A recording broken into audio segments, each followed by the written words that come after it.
Oh, my script didn't get put in. That's fine. Oh, wait, it's coming in. It's coming in hot. The prompter has gone You blank. actually wrote it up ahead of time? Frosk wrote something in advance. You extra credit person, making us all look bad. It's true. 1 year ago on January 11th, 2022, in just a short 3-minute rant, Indiana Froskurrin Black sparked a firestorm in the world of gaming. Women do not exist to be nice on the eyes for you. Morgan Webb, Olivia Munn did not exist to be nice on the eyes for you. As the host of xplay on the new and controversial G4TV, Froskurrin's polarizing views on sexism and politics in gaming immediately divided the community. It seemed like everyone was mad, even those who were too young to appreciate G4TV back in the 2000s. G4TV used to be a beloved gaming network, known for shows like xplay and Attack of the Show that provided tight and humorous commentary in the world of gaming. This new one, though, built by Comcast money and the son of Comcast CEO, looked to have all the money in the world, but no understanding for why nerds so loved the original G4TV in the first place. Instead of entertaining and welcoming viewers, the new platform struggled to find its own identity, and often attacked its audience. With her Sexism in Gaming segment, Froskurrin set fire to all those years of nostalgia and those sick of politics in gaming media and journalism. From then till the company closed in late October of 2022, it was Frosk on everyone's lips. Frosk that attacked the gamers. Frosk that destroyed xplay. Frosk everyone blamed for the collapse of G4TV. Now, I'm a reporter, and I've been as critical of Frosk as much as anyone. I've done several reports across the web, but having experienced some issues working in media myself, I couldn't help but wonder if perhaps there was a bit more to this story. Did I care? It's hard, because I'm like, did I mean everything I said? Was Frosk, just a single woman, really the cause of a Fortune 500 company network's downfall? She has never once been featured in an interview and never asked by the press on what really happened at G4. Perhaps she is guilty as many believe, or perhaps she too was in the dark as much as the rest of us, and just a convenient scapegoat for a company that had lost its way. In this episode of CultureScape, I speak with Frosk in an exclusive 2-hour interview about what really happened that day in January at G4TV. Welcome to CultureScape, the show that delves into the minds of the creators and influencers who shape nerd culture. Today we have a truly special guest, one who has made waves in the gaming community. Of all the people that have trended on Twitter or got talked about on YouTube last year, our guest is kind of top tier. Now, you may love her, you may hate her, but there's no denying that she has made a big impact on the industry. Our guest is none other than Indiana Froskurrin Black, a former pro player and coach in League of Legends and a well-known commentator in the Asian and Europe. So I am really grateful to Indiana, who's agreed to come with us today. Thank you, Indiana, for coming on the show. No, thanks for having me, Peter.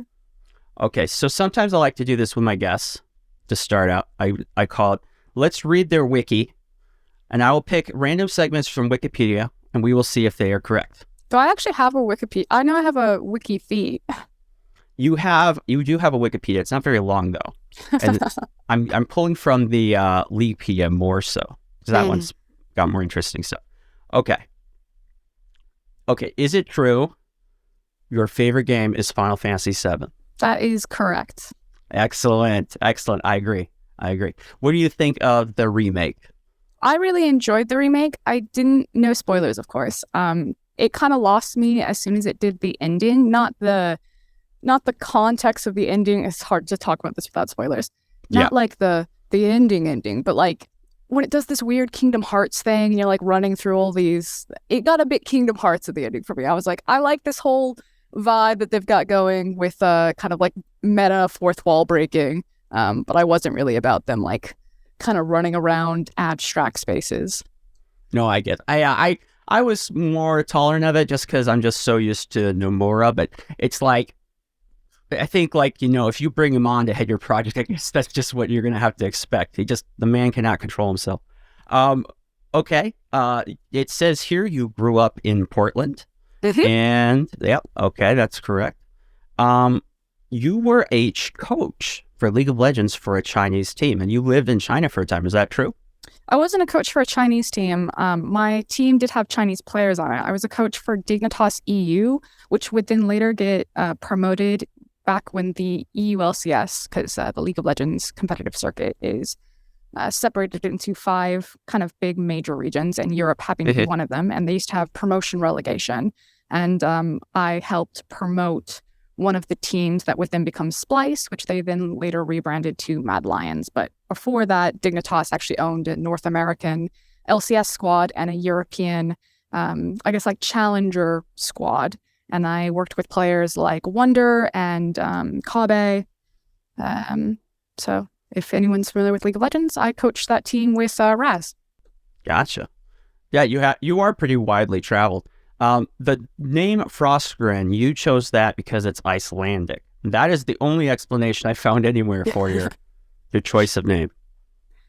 My partner, who I was seeing at the time when I was just trying to figure out a name, had a background in economics. And if you know about Iceland's economic field, they're one of the only countries to declare bankruptcy and then kind of rebuild and recover. And so for a brief period of time, we were actually thinking about moving to Iceland. And so we were taking Icelandic, and I happened to be studying the animals at the time that I picked it. And Froskurrin means the frog. If you just say Froskir, it would mean frog in Icelandic. How did you get into being a professional esports player? What was the path from normal person, you're at college, to, hey, I'm now national with League of Legends? So I only played at the semi-pro level. I don't know why my Wikipedia says pro. I hilariously, I probably just dodged the siren bullet. There's like a whole meme about this team that was like an all-women's team, and they're like, I'm a siren. It got like memed to hell on League of Legends and the League of Legends subreddit. I played at a semi-professional level. I tried out for a team that was called Fornot. They would later on, they had like players like Bloodwater and One Bad Broad. If like people are like really old school League of Legends fans. And I tried to be their jungler. I was trained by a guy, wow, these are like really old names, named Gracchus, who was like a Fiddlesticks one trick. And this was like back in the days, none of this terminology makes sense. There was back in the days when you didn't have to be very good. And I was like, right on the cusp of being good enough to not be very good. And I just decided, I was like, I'm close, but I'm just not going to get there. So I was going to go into commentating, and coaching didn't really exist at the time. Like, this was so early on. So I just called it like teaching. And what I would do is I would stream, and I would have my viewers tell me what champion that they wanted to play. And because I was like Diamond 1, this was kind of before Masters and Challenger, so you were in like the upper echelons of ELO. And then most of like viewers and most of League players are going to sit between like silver and gold. So I would give them advice and like play the champion that they wanted to see, or watch their game footage and kind of like teach them about like laning mechanics or things like this. And so someone was watching my stream, because I just basically created like a library of like all these different champions, all these different ELOs, and this commentary on it. And they said that, hey, you'd probably be pretty good at shoutcasting. And so Tasty Nubbins was his name, which her gamer names. Tasty Nubbins asked me to join the ESL Pro League, because this was before Riot took over the Challenger series, or in the Go for LOL. And Go for LOL tournaments were on the time. And since I was working in retail at the time, I would do the European time zones to get up really early to not impact with my work schedule. So I'd get up really early, I'd do the Go for LOL tournaments, cast them with like whatever casters, and then we would do what's called the ESL Pro Series, and it basically then later on became the NACL, which is now the Scouting Grounds kind of tournaments, but it was a league. And they just like saw my stream one day, like, hey, you should do this. So I started doing that, and then Riot was planning on taking it over, and so a caster named Zyrene was watching these ESL tournaments, because he was getting ready to cast all of these players and kind of figure out who they were. And he saw me casting with a guy named Devin Pyrotechnics Young, and he kind of pulled us aside afterwards. He's like, hey, I think you guys are actually quite decent at this. I think if you guys stick together as a duo, Riot is looking at hiring shoutcasters down the line, and I think you guys have an opportunity. And because of this, Pyra and I, we didn't know each other. We just got randomly selected to cast for this event. We're like, okay, you want to do a WUP?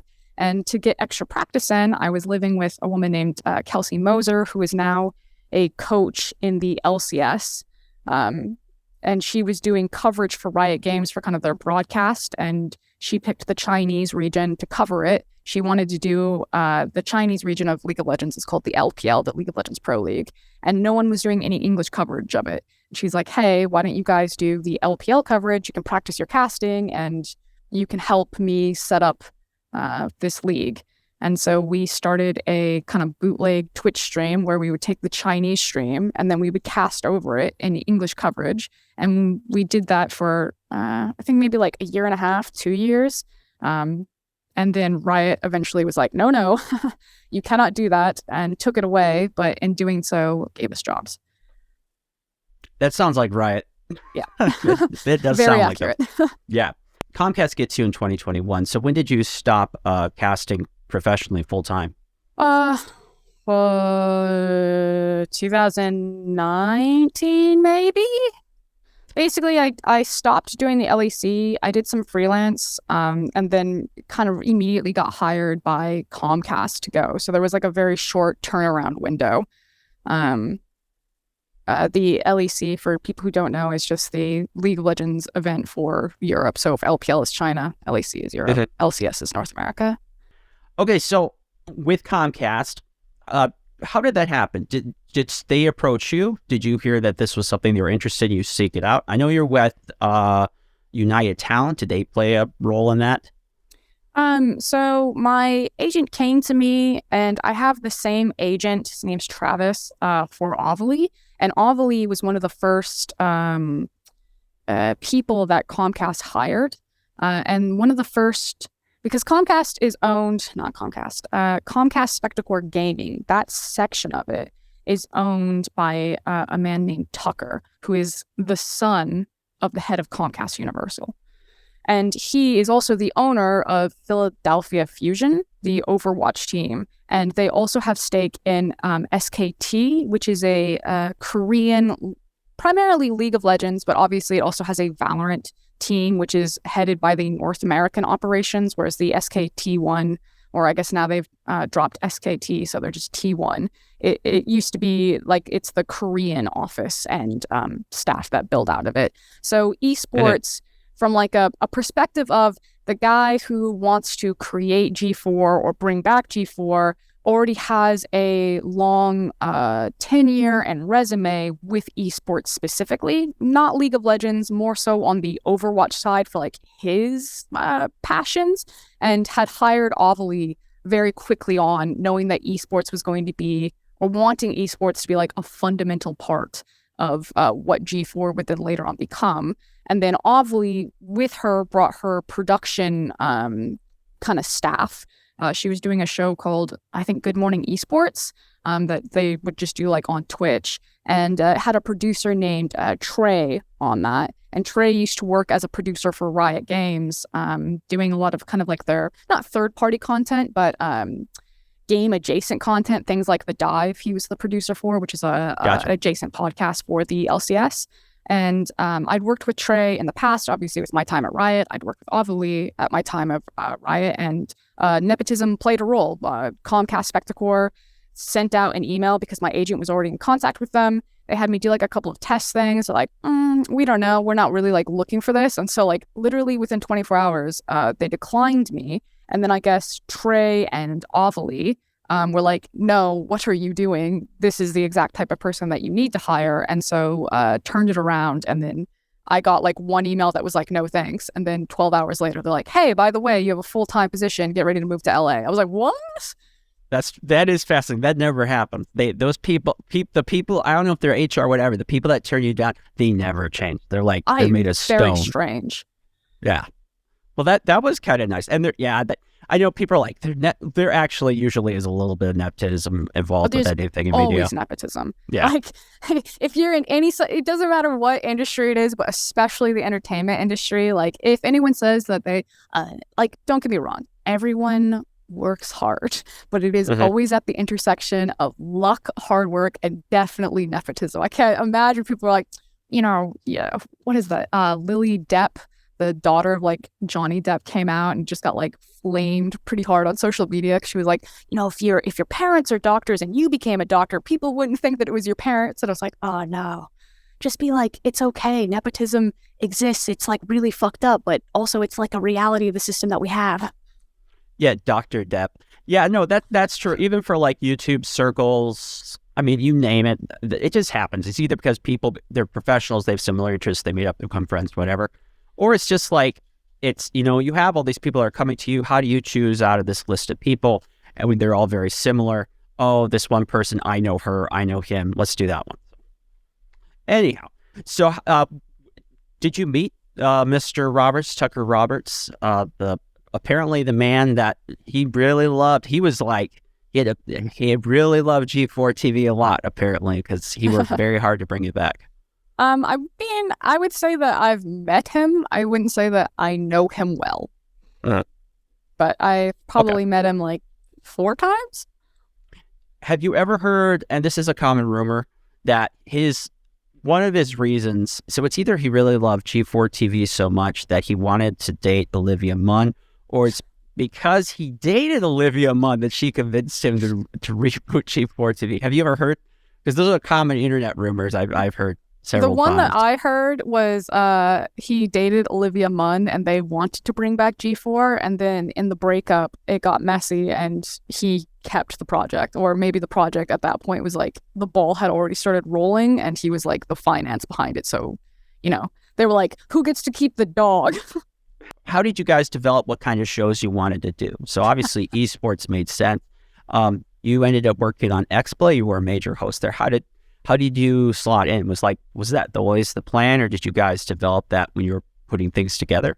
So to be like really frank, initially when it started, it was kind of like 4 people who I was really working with. I was working with Ovally, I was working with Trey, our producer, Lindsay, one of our other producers, and then myself. And then we had a guy named Paul, who's our writer. And we were really adamant that you cannot do a generalized esports show. It doesn't work. A fan of basketball is not always also going to be a fan of baseball. Like, you can have those super sports fans, but like multiple times, ESPN, a lot of teams have tried to do like, we'll cover Valorant and CSGO and League of Legends. It never works. No one gives a fuck. You cover the esport that people want to watch. And so we had pitched, that you could do different verticals if you would. You could have like a League of Legends show and a Valorant show and a CSGO show, but you shouldn't really combine them because the audiences don't care. But we were told by the top down that is not what we were going to be doing. So if you actually like go back and look at a lot of kind of the initial things that we were really putting out first, I think it was called like the Bleep esports show. I don't know, terrible title. We didn't pick it either. They like forced it onto us. They like kept having us do like weird news hits, like breaking news in League of Legends, this coach got fired, Overwatch signed this, because they wanted like things to go immediately viral. But Ovally, Trey, and Lindsay and I were like, no, we should actually just do like recaps. We initially, in a perfect world, you'd have an NA fan, because that was also kind of like the demographic that G4 was really targeting, a North American fan who is, you'd have a vertical for them to get into different esports or to kind of figure out what that is, make it like approachable. You could then esportify really kind of like an arena, like very basic games like a Mario Party, different Mario Kart games. Like, you could take party games and then esportify them and treat them like an esport just to get them into it. And then also have noob-friendly coverage of larger esports like a CSGO, like an international, like a League of Legends, and then have kind of like your hardcore coverage and create like this pipeline from like casual fan into fanatic. And that's kind of what we wanted to go for, but we kept getting shut down on it, and we got turned into like a weird news cycle thing. And then when they gave us Boosted, they're like, oh yeah, by the way, you can't put any game on television, so you can't have any games in your esports variety show, which we told them We didn't want a variety Wow. show because that wouldn't work. And what the fuck do you mean we can't put Valorant up? And then Booster gets canceled. We're like, I'm shocked. I am really shocked that happened. Oh, goodness gracious. That's a good observation. Yeah, Adam Sussler said that too recently. Said, one of the problems was, he didn't say specifically that it was like people top down, but that was kind of what was inferred. It was like, it's like they wanted to think of gaming as just all being kind of one thing. It's just gaming. It's gaming. Everything gaming. And you're like, no, like people want to say that way, but honestly, everyone, they have certain things they're interested in. There's different brands, there are different cultures that build around them. You have different platforms. It's not as simple as that. But I think so far what I've seen, and no offense to Tucker Robertson, is deep invested love in all things G4TV, but that's not how it works. Yeah. And it's, unfortunately, this was like part of the bigger issue is it's really hard to find the direct point of contact to be like, this is your fault specifically from like a top-down thing. It felt like there was the people that I would see every day. Because at one point I was on like 3 different shows. I was on the D&D show, the esports show, and xplay. And then like within that, there were multiple shows as well. So I was like getting to play alongside a bunch of the different teams. And I knew everyone from like an execution standpoint of like, these are our camera guys and these are our sound guys. And we're moving into this stage and we're working with this talent. I'm working with this producer and this writer. But I didn't really know anyone who was kind of like above that then, my executive producers are turning around and be like, that was a really good pitch, but we're not going to do that. We're going to do this. And it's like, they say no. We don't have budget for this. They say no. And I'm like, who is saying no? Who is this person that's like driving the ship?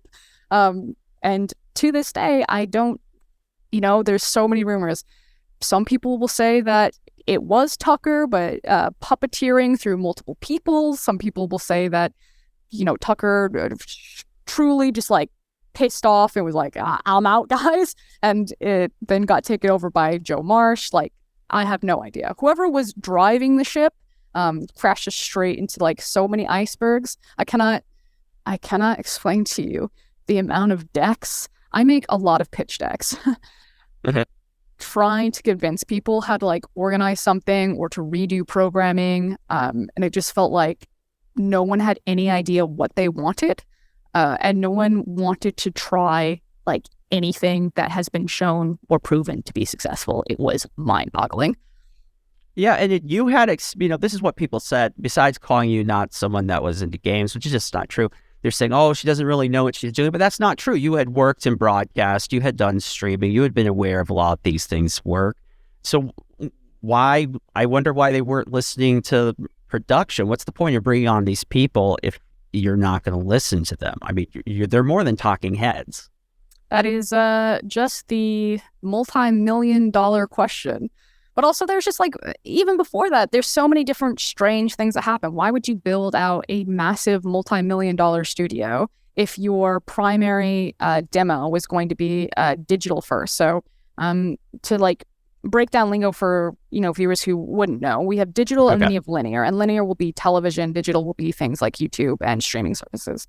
And we were told very explicitly that digital was going to be the most important thing. That was the thing that we were supposed to be focused on. It was supposed to be, for a Twitch audience, for a YouTube audience. And then even though we told them multiple times, we're like, Twitch and YouTube, very different audiences. And you need to make content that's curated for them. They didn't want to hear that.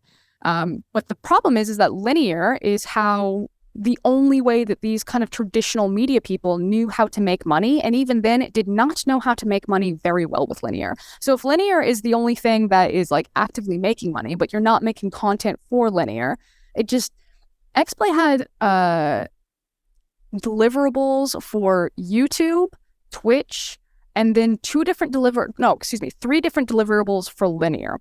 So you have a team of, that's 3 hosts, Corey, myself, and Gerard.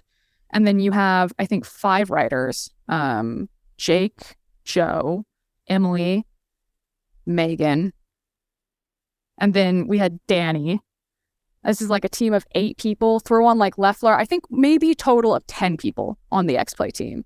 And they have to fill over 15 hours of content for just like one vertical.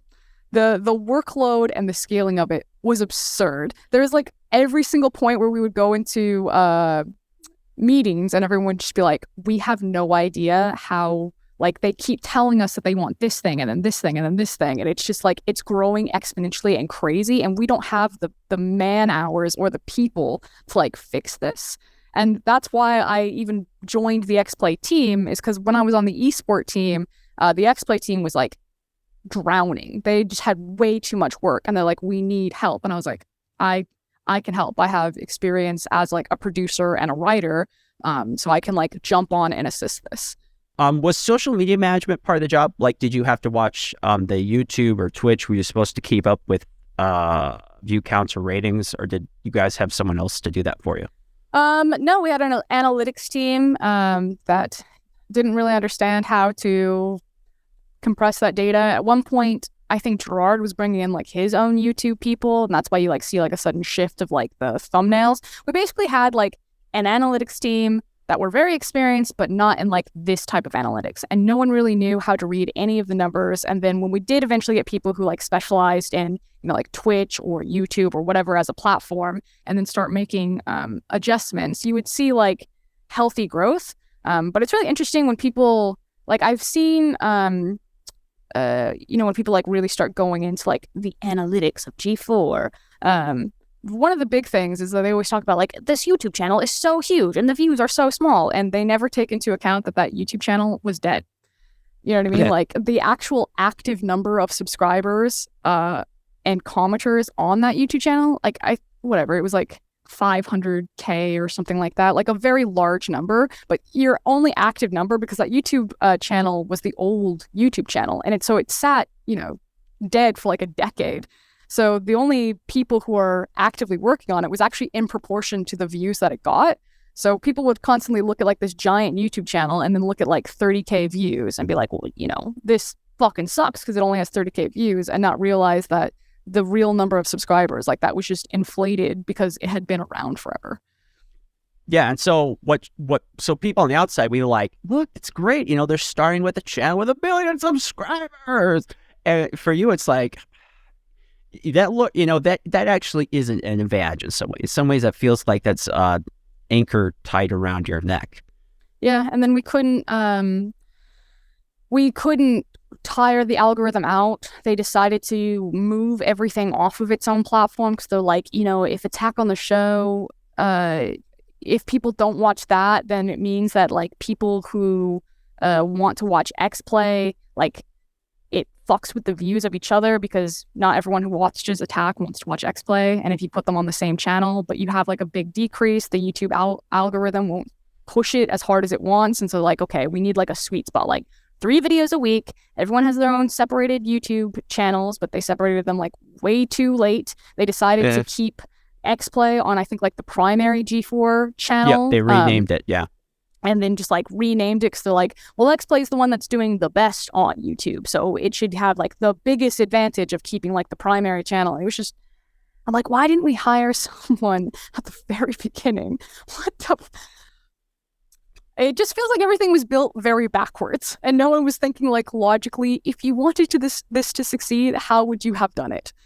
Okay, so I only brought up the ratings thing because I know, so January, of course, almost a year ago, actually, you give a speech, well, that's fair to say, speech about your concerns about viewers, misogyny isn't quite, well, yeah, it is kind of misogyny, but people sexualizing you and the others that are on the show, and that you had a major problem with that. The media definitely interpreted that in a different way, and then everyone else very much interpreted that in a different way. But what was happening to Frosk that you were in that position where you felt like this needed to be said? So I was trying to pay attention to everything that was happening online around G4, and this was fairly early on into like its announcement. And over like the months kind of leading up to it. So this is like kind of like Beach House into Primary Studio, because we did that like pretty early on in like the Primary Studio's like broadcast calendar, I guess is kind of the best way to say that. And like everywhere I looked, if it was on like YouTube or Reddit or Twitch, like every platform, people were talking about how much they used to masturbate. I'm not joking. How much they used to masturbate to Morgan Webb specifically. And I was like, this is so strange that like on a social media, people are just like making all these really crude and not even just like jokes, just like really crude statements of like, what is happening where we've missed the barrier that like the decision making to type it, to think it, to be like, type it out, to hit enter and to like send. Like, what is going on there? And then we were supposed, so what the goal of that segment was, it was supposed to be like a New Year's like gripes thing. So we would be like, this thing really annoyed me in the new year, like let's start fresh and whatever, do that. I think it was called like a New Year's rant. And originally I was supposed to do Red Dead Redemption 2's online, and I was gonna fucking which has been treated terribly by I was gonna blast Rockstar, and this was even before they decided to just like leave online to die. But literally, we go and do rehearsal. We want to keep like our rants secretive, so we don't record them or do them, and then we go on to lunch break. And I go to lunch, and I'm sitting with Emily. Gabrielle. So Gabrielle is a director. Sometimes she would also be a actor. She directed all of God of Work. Anytime there was like a skit or camera, she was the director for it. You then have Emily, of course, who is one of our producers and writers and also would feature in a ton of scripts. And then you had Megan, who was co-executive producer with Leffler, that is doing like overarching thing. And I don't remember why it was brought up, but the discussion at the table really just kind of turned into our different experiences as women in the industry, and also like in that specific studio of having like really sexist and gross experiences. And I was like, why is that so prevalent in this industry? It's like, it's so bizarre. I've worked in 4 different Riot offices, and I mean, Riot obviously went through like the massive lawsuit about gender discrimination. But just like the shit that I've seen working 10 years in esports, and then I thought that going into kind of mainstream broadcasting would make it better. I thought that esports, you know, it's like this Wild West. You don't have a lot of like people with experience with like white collar business, and that it was going to get better going into G4, and it got so much worse going into G4, specifically in that studio. I cannot believe more stuff hasn't come out. But I was like, what the fuck? And so I go upstairs and I'm going to change it. So I just like hash out the rant. I give it to Leffler and Megan, and they approve it. They're like, yeah, this is great. We're going to put it in the teleprompter.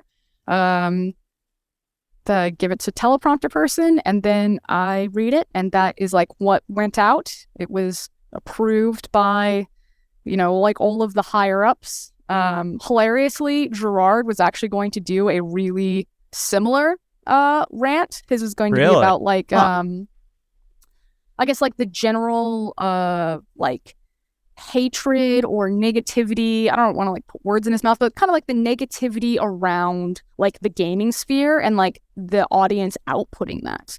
Which mine was like negativity through like the lens of like sexism in gaming. And then when Gerard like had mine, he's like, well, you know, you basically talked about a very similar vein of what I was going to talk about. So he actually doesn't do his. And then it went out. G4 social media decided to like clip it and then like put it separately. They didn't like ask me or anything. They just like went. Because like, what, 2,000 people watched that stream? I was like, it's whatever. Like that was basically for like this audience.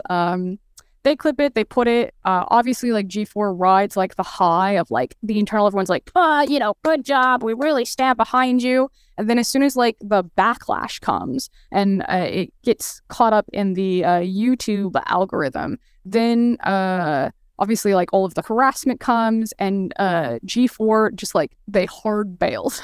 They're like, we're really supporting you, but like way over here. And I like asked them multiple times. I was like, what are your guidelines? How do you want to handle any of this? There's like no guidelines in terms of like social media. I asked them like repeatedly for like assistance or like what they wanted me to say. In like PR standard world, if that happens, what you do is you actually flood the market with more interviews. So if like Comcast wanted to do that correctly, okay, they have this algorithm machine on YouTube that's like focusing on like the negativity. So what you do is you actually schedule a shit ton of interviews and you just 50-50 it, but they just decided to, I don't know, completely back away. Now, did you want to do more interviews? Were there any stipulations in your contract or rules for like who you could or couldn't talk to, or? No, and I didn't really have like, I mean, it was like really obnoxious. Obnoxious is probably the wrong word. It got really bad when, I don't know if it was like multiple people. I'm assuming it was probably one person that was using multiple sock puppet accounts, but there was like a stalker scenario. I'd like call my local police department to make sure that I wouldn't get swatted.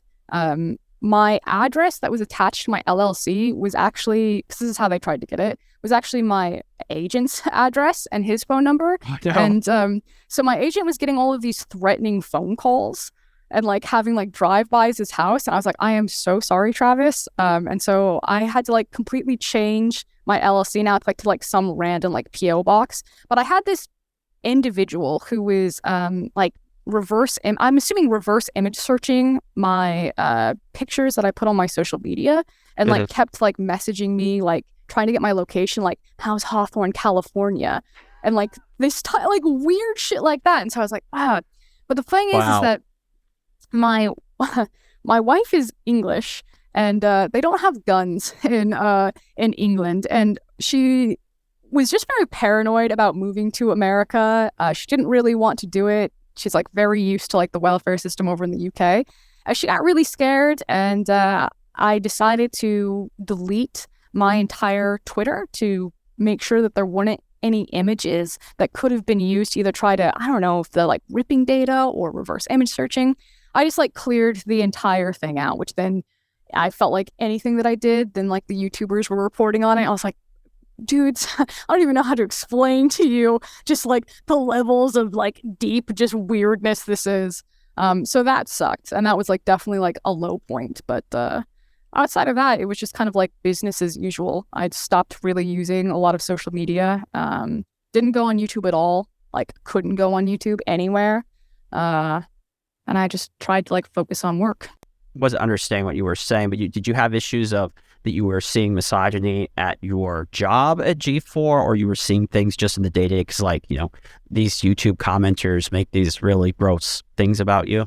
We had a producer from Attack of the Show say in front of multiple, I don't know why he thought that this was a good idea. He basically said at the office in front of other people, he was like, the reason that xplay is failing is because they don't have any hot people like Morgan Webb on their show. He literally said that. I was like, what? Like, what? What? You can think that and just choose not to say it.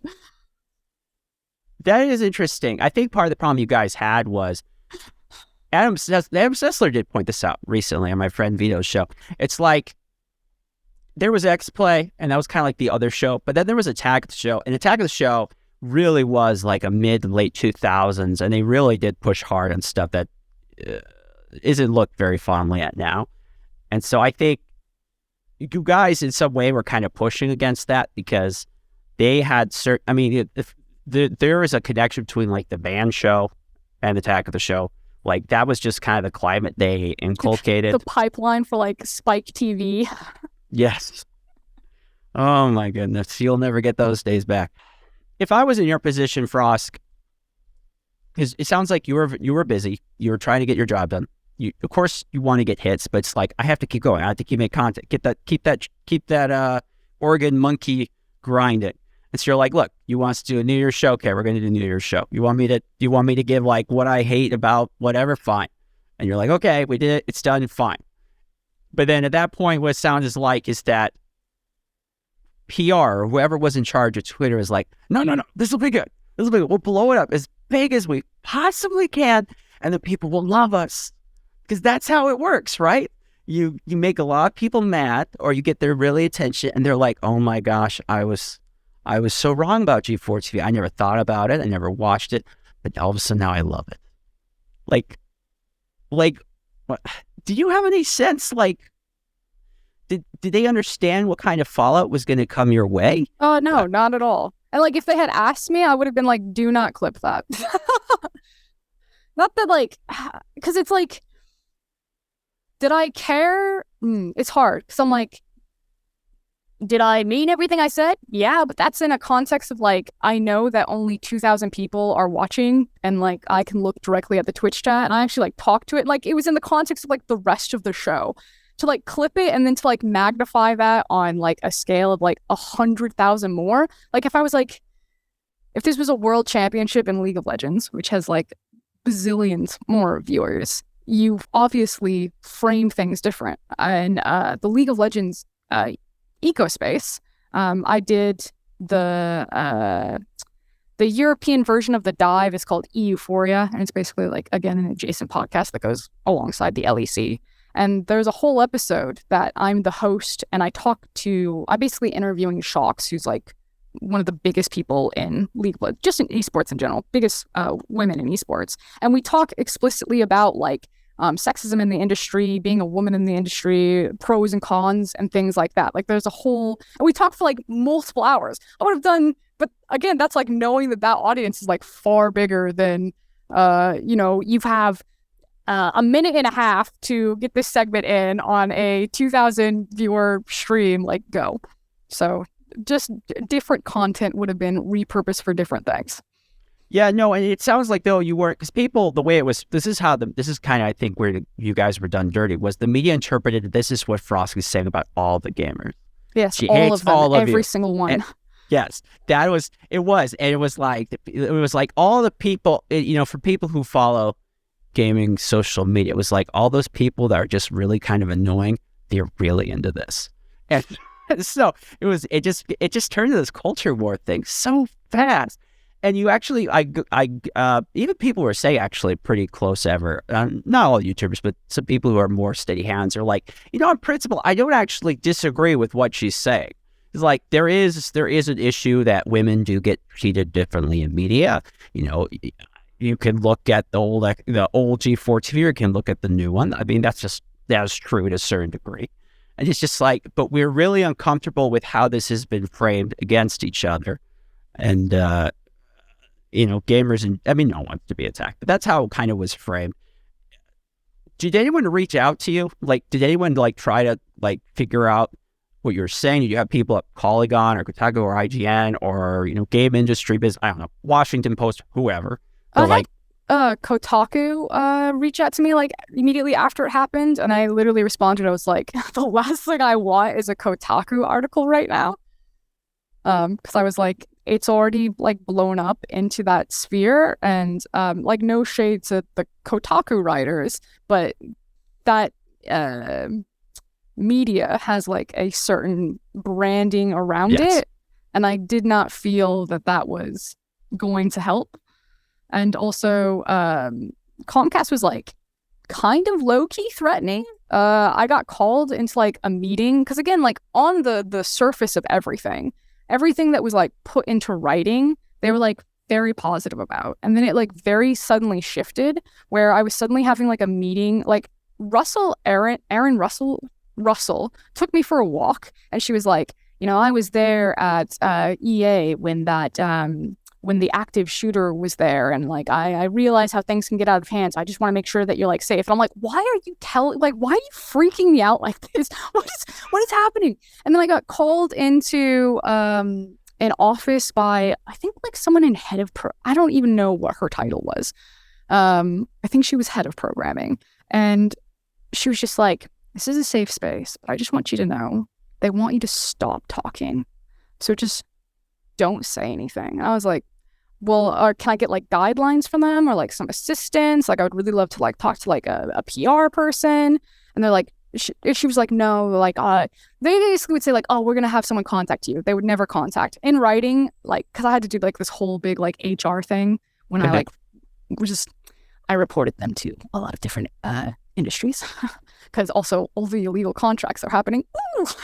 But I had to like keep track of everything. So I had like all this stuff in writing, but they would just like never follow up on, where I was constantly like, please give me, you know, clear guidelines. There's nothing in my contract that controls my social media. So if you guys are like getting upset about my social media, you have like no contractual rights to do that. So it's like, it got to the point at the very end where I was like, unless you physically help me and like talk to me, you don't actually get to say anything about my social media because it's not covered in contract. That is frustrating, and this is where I did find great sympathy with you, because I've had that experience where I used to be more into like conservative media and stuff, and you're like, you do the work. So they ask certain things of you, you meet it or go above expectations, you do the job. Okay, I did what you wanted. And they're like, oh, now we don't like it. But I did the thing. You told me to do the thing, I did the thing. Yep. And now you're going to hang me out to dry. And I think universally, and maybe business people are just different. Maybe they don't have a soul. I don't know. I'm just kidding. But universe, I think everyone can agree that that's just a cruddy way to treat a person. It was just really mixed. But again, I'm like a really frank, very blunt person. I'm just like, but I always like make sure, like anytime I join a team, I'm like, hey guys, you know, we're like an open feedback team. I just want to make sure, like, I don't like come in and be like, this work that you do is like a piece of shit. I'm always like, how is the best way for you to receive feedback? Like, what's the best way that I can communicate with you? I try to be like very upfront that I'm like, you know, I don't like wasting time in meetings. Like, let's cut to the chase. What's wrong here? How do we fix it? Move on. Like, what are my actionables? And just the thing that I kept seeing in G4 from so many different areas is everyone playing like this political game of clown cars where no one like really is saying what they are meaning, and they're trying to like align themselves with like certain producers or certain teams. And there was like the end team fighting, like the Attack of the Show team apparently didn't want the xplay team to succeed, and anytime the Attack of the Show team failed, then like apparently the xplay team's supposed to be like happy about it. And like, this is just like so toxic, just very strange and very toxic. And it was all from like upper management people. Oh my God. And it's you, it's just like, guys, I just want to do my job. Like, it's not a big ask, right? Just can we do the job? And they're like, no, yeah, you must play politics, Frosk. I'm terrible. I always lose at the political game. If you look at my career in the LEC, it also had like a very similar like controversial burning out. Internally, I tried to like unionize the casters. Management hates me. I'm always like, how much are you paying? Are there benefits? Can we get a union in here? And I don't like when you start talking about that stuff. Like, get rid of this person. Were there any positive lessons you learned from that part of the experience, or did you learn new things about people, or like someone, they showed their worth? I had that experience, you know, when I went through, like there was one person that spoke up, and I knew it came at some cost. You're like, oh wow, I never really thought of you as like a super great person. That was a brave move. Thank you. Did you have any kind of experiences like that? Yeah, there was, so like kind of like immediately after the backlash was coming, there was a meeting that I was not in because I was constantly like triple booked on the schedule and kind of running around from like show to show to show. Yeah. The xplay team had a meeting, and in the meeting, an individual started very loudly complaining about my social media use, and said something to the effect of like, I wish she would just stop talking, and like got very stressed and kind of had like an emotional outburst in the meeting. And then I heard secondhand, because obviously I'm really good friends with everyone in that room, and I had to like, I was like a really messed up situation, because I'm like, I feel like I can't just like pretend that this didn't happen. Because my personal feeling, I was like, how am I being blamed from this? I've like asked for like all of this assistance. Nothing is happening. If you have a problem with it, like come talk to me. Don't, talk behind my back in a meeting where that has like zero context and like is creating this like really toxic environment. So I like went to the individual in question and like hashed it out and like had a one-on-one with them. But then also I had to like go to the team because it happened in front of all of our writers and producers and just be like, hey guys, I know that something was said. I just want to say, like, if anyone has any of these issues, like, I'm more than available and you're more than welcome to like come talk to me on any sort of one-on-one basis, or if you want to do it like right now, it's like a group basis. But Abby Russell from Giant Bomb was like actually a real ride or die. She stood up like in the meeting and like called it out like right away. We're like very similar people, which is why I think out of like all of the friendships that I've maintained from G4, like I actually see Abby all the time. Shout out to Giant Bomb and shout out to Abby. She's just like, she's a real homie. She sees something that she thinks is like really messed up or someone being treated wrong. She won't do like the polite thing to like ignore it and like let it brew. She'll like call it out and is like also quite blunt or like abrasive, whatever word you want to use. And I think if people like want to kind of figure out like who I am as a person, I'm very, very similar to that. If I see someone being mistreated, I'm like, that's like fucked up. But that then also, if you do that, you lose a lot of points in the political game. At least what I've found. I don't know if your experience has been different, but in playing like the political game in like media, you're supposed to just like be quiet and like have acceptance that people do really shitty things to each other or like really unfair things happen to each other. An example that I have is in the LEC, it's like quite a political game to see who's going to cast a final. And we had a very young caster on our team named Ender, and Vedius and I, the other analysts, like we'd already casted finals. It didn't really mean anything in terms of our career. And Ender hadn't cast a final yet. It would mean so much more for him. And he was also casting really well. He like just deserved to have it. But the higher ups were like, no, we're going to put our most veteran casters on it. And like we had like a big meeting where Riot thought the meeting was going to be, we're going to tell you what's going to happen. I interpreted the meeting of, we're going to talk about what's going to happen. And then we got into this, not fight, but like a feedback discussion where I was like, no, this should be Ender's final. And that did not, what's the word? Ingratiate me to the upper managers. And that happens to me all the time. Like one of the funny things I think a lot of people, so after G4TV closed, you know, there were little bits and odds that came, little articles and bits that came out. Oh, this happened to G4TV. Oh, that happened to G4TV. I'm trying to think of it. Who was the outlet that first? Because someone was like, "Oh, by the way, guys, did you know that G4TV had a cable channel?" And we're like, "What?" This is like 2 months after G4. So this is in December. I was like, "Oh yeah," and it's like the lowest rated TV channel in North America. Yeah, the Nielsen records came out. It was like the least watched thing ever. And I was like, well, that tells you everything that you need to know about why it failed.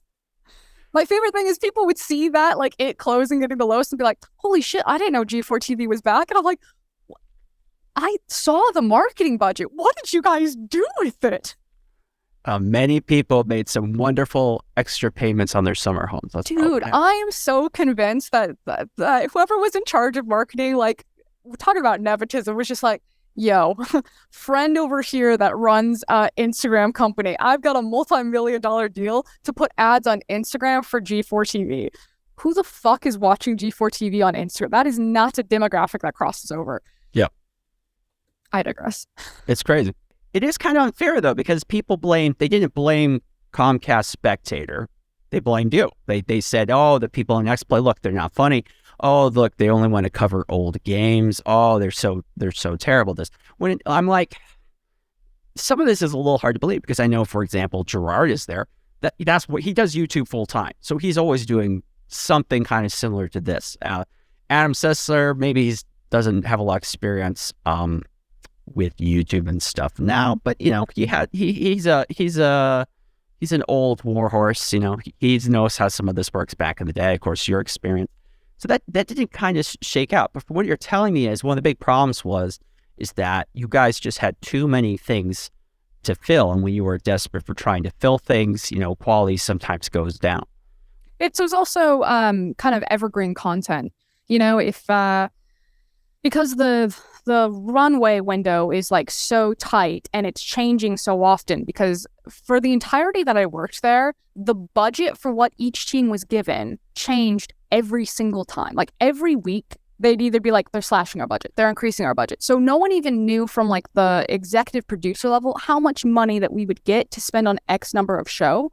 So you're like, how can I make something as cheap as possible? And the reason why there were so many older games done before is because that's safe, evergreen content. So in terms of like emergency mode, they're like, okay, just whatever game that you've ever loved, write a review for it, write a discussion for it. And they loved discussions because that's like cheap way for them to fill airtime. But we're like, there's nothing really we don't want to sit in a circle and talk like, but we all knew. And it was just like, we have to get this number of hours. And then, you know, that's multiple conversations of, you know, like we shouldn't, I don't know, there's so many problems. In an ideal situation, you have long form videos that are educational based on YouTube, and that you have interactive shows that are more about cutting edge and revealing like new reviews, having game developers come on and doing like live interviews for Twitch. And then for linear, that you would have a very high polished, at one point, Abby, Danny, and I pitched like a last week tonight style of thing where we would have like really heavy, in-depth researched things, and then we'd bookend it by reviews. Because also one of the other big issues is that the old xplay, the reviews used to be about like 2 to 5 minutes. They're very short. And now our reviews mandatory had to be like 15. And they're like, we really want 30-minute long videos. And so the team and the writers are saying, no, we don't. We don't have the time to like... That's a lot of work. Make that content. But the higher ups are like, you have to do it. And that's how you get a scenario where you just have like 3 people sitting around on a couch trying to fill time talking about shit that they definitely don't want to be talking about. It's crazy. So what kind of work hours were you doing when you were with G4? Like what was your day-to-day like? I'm sure you were probably pretty afraid. Yeah, it did help that they didn't. Okay, so this is like, I'm not meaning it as shade. Okay.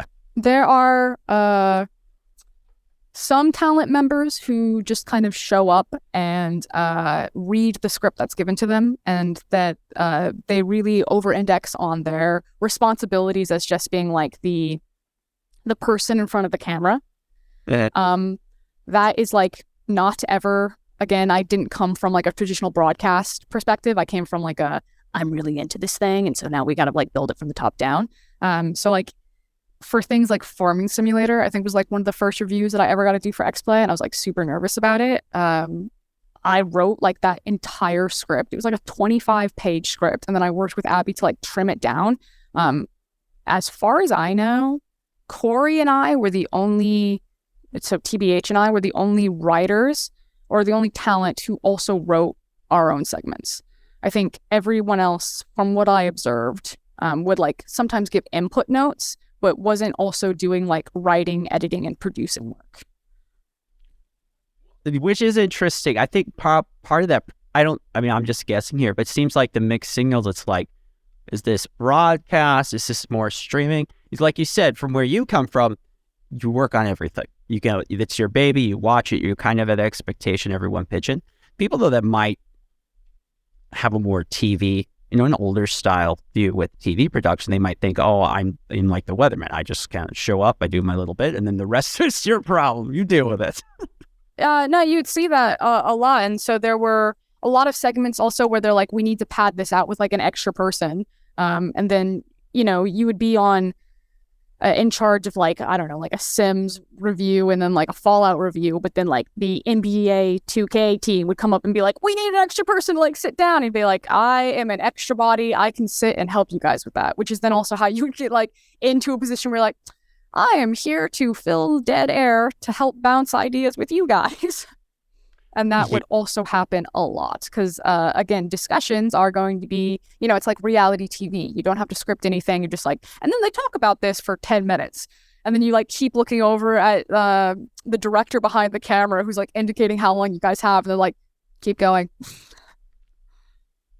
Oh my gosh. I feel kind of bad for you guys. Okay, so one of the things that was like people associated with what took place in January, your speech, they were saying, well, this was really to cover up attention because in this one segment you talked about, you guys had some discussion about what games are upcoming in the year.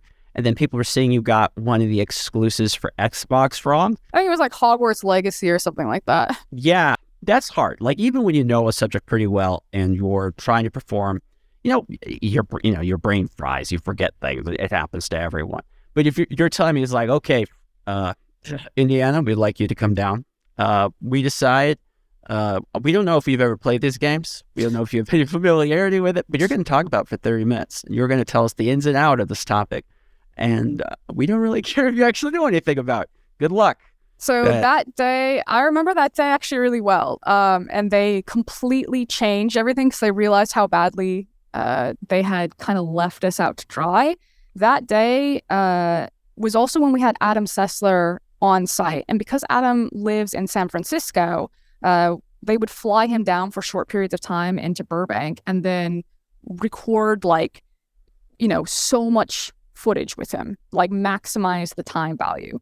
So whenever Adam appears in any of that content, chances are that all of that content was done kind of like back to back to back to back to back.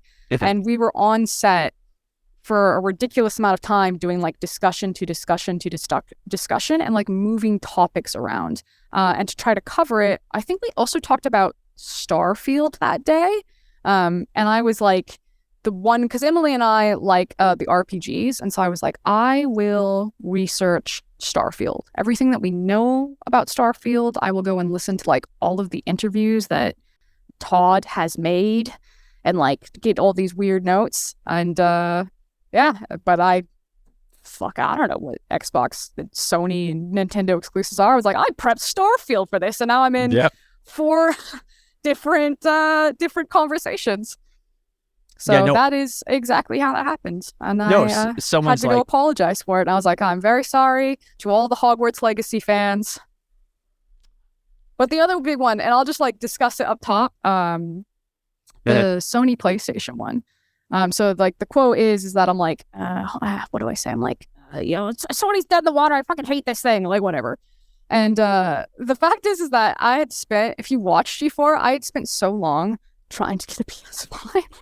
I was like, I was like, I cannot get one for the life of me. And then finally I got one. A guy who actually worked at G4 and back in production, he got called up by like the Sony thing where you just like go into the website and then as soon as they're like, you have an opportunity to buy one. He's like, I actually already got one. Frosk, do you want it? I was like, please, yes, I will give you so much money for this.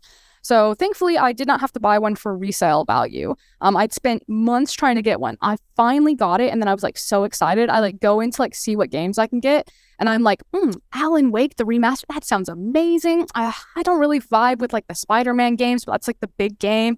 And I was like, what the fuck? There are no games right now that I want to play on this system. I got like Horizon, and like the Alan Wake remastered and like Spider-Man with the games out. And Sony also hadn't announced their, I think they called it the Spartacus or Spartan, some weird code name there, change up to the PlayStation Plus store. And so the only thing that existed at that time was like Game Pass had announced. There's all these games to play on Game Pass. I just got my PS5.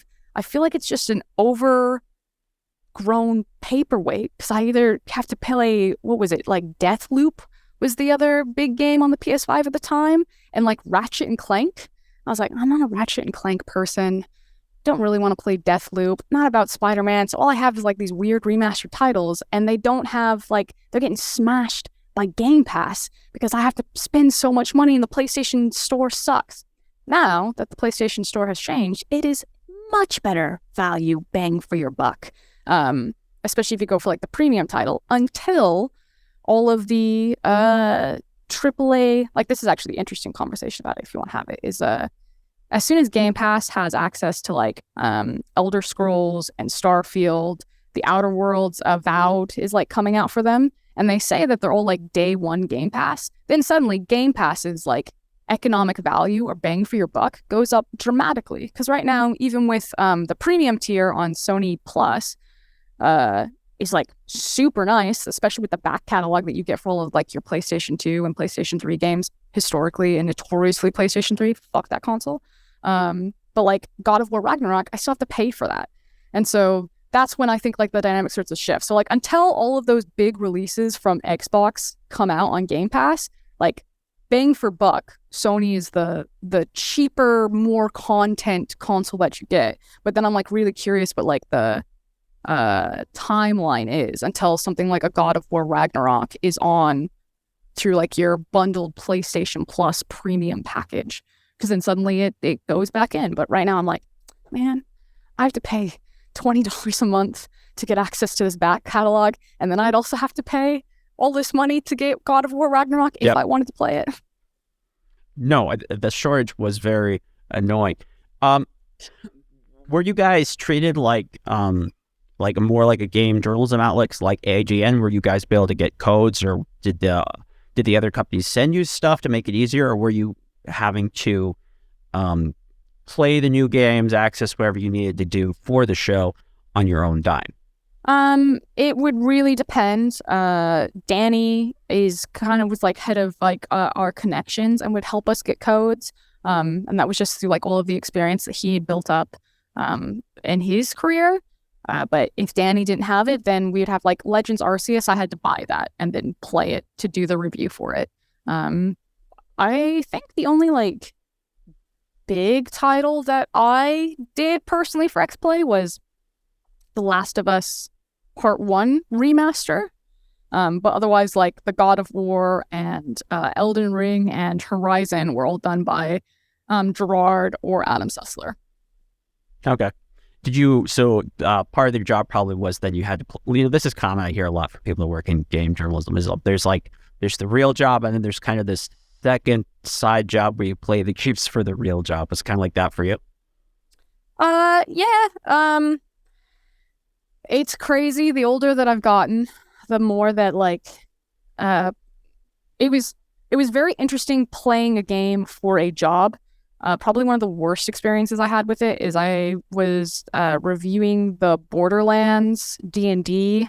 Can't even remember what it's called now. Yeah, I wasn't a huge fan. I mean, some people like it, I guess. But it didn't do much for me. Yeah, it was fine, but like, there's so much content in that game, and I'm like a really big stickler. I know that some people, like in talking to other reviewers, they'll just like turn it down onto like easy mode and then just like power through, which surely makes sense if you're doing like a narrative based game and you just like have to digest that story as quickly as possible.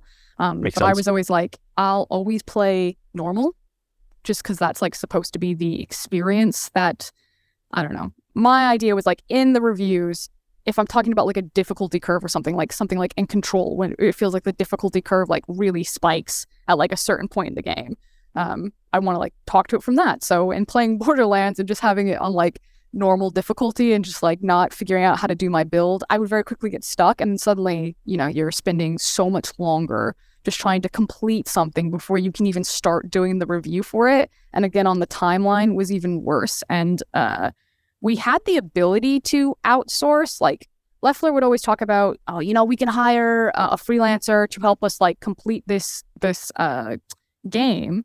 But then I was like, personally, I was like, well, then why would I want to read the review for it if I didn't play the game and then go and do it didn't make sense to me. So I don't know if anyone else ever used it, but they're like, yeah, we can hire third-party people to come in and beat the game and then give us notes. And then like our writers will write it and then they'll hand it to the talent and like read the script. But yeah, I think I've heard reports I don't know if that's how it started, but on the original xplay, that was part of the production that they got to the point was like that. Hey, no, good for you. I think many of your critics who would definitely, they share the tweets like, oh, look at this Polygon reporter. They couldn't get past level 1 in the new Quake game or Doom or whatever. So, you name it. Oh, they just died at the tutorial stage in Elden Ring, those losers. They were like, wait, actually, no, this person right here actually is trying to do right by the gamer credo. So kudos to you for that. Were there, lots of focus on the negatives, of course. Were there positive experiences? Were there moments that you really enjoyed working at G4 TV? But yeah, I really loved all of our behind camera people. I thought I loved all the writers on xplay. My producing team on esports, I fucking love Trey. Shout out to him. Lindsay, really badass. I didn't get to know the Attack of a Show team very well because I was never really on that vertical. But from the few producers that I did know over there, which is like B-Comp and Vanessa, awesome people. So just like the general day-to-day, which is, again, it was so weird. Like, I really strongly felt that if I was ever in the G4 office and there was someone that I didn't know, I was like, who are you? What do you do here? Because I basically work and know like all the studio people who are like creating the content, and then like someone would walk by me that I'd like never seen before. And I was like, what? Who is that person? Was that building like the way it was framed? They try to make it seem bigger, but then they're like looking at it's like you got the lower levels, it seems offices, and then you have the part of the top part of the building they've rented out, and that's where all the xplay.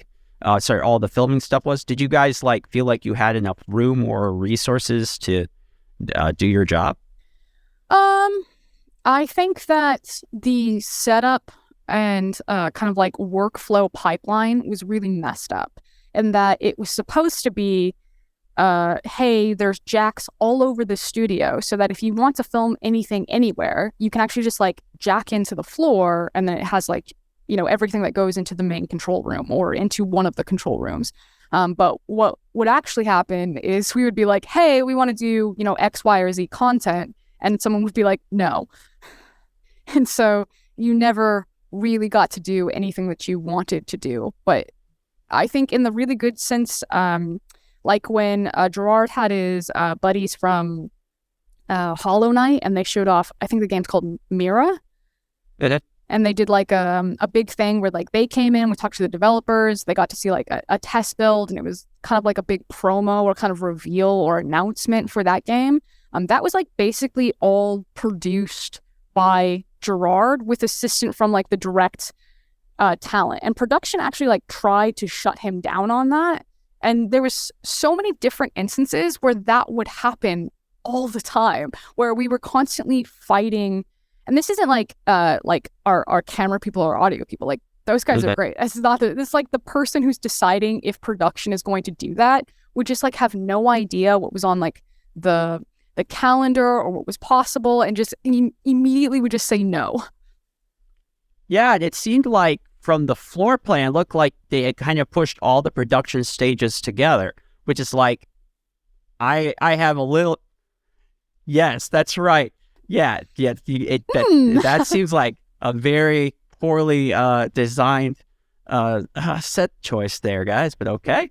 One more fun thing. Okay, so what was the cringiest, most embarrassing? Was it for you, like where you guys were live role playing and you had some celebrities on, and that was pretty special. We had Freddie Prinze Jr. come on at one point, and he touched my shoulder. I was like, you're married to Sarah Michelle Gellar. I'm like Kevin Baconing my way to like Buffy. Man, there was just we did some weird shit. Cringiest, weirdest thing that we ever did.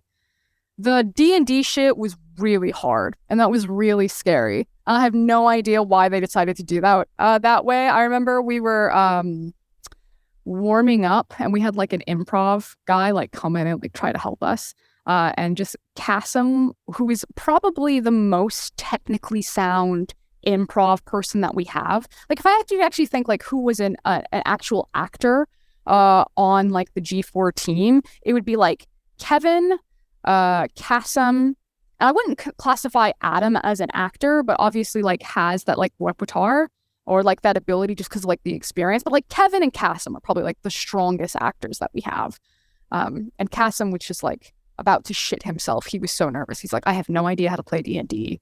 I don't know how to make this funny. I don't know what I'm doing. And I'm like, I know how to play D&D to a level, but I definitely don't know how to make this funny. So you do the funny thing. I'll just try to like win the engagement.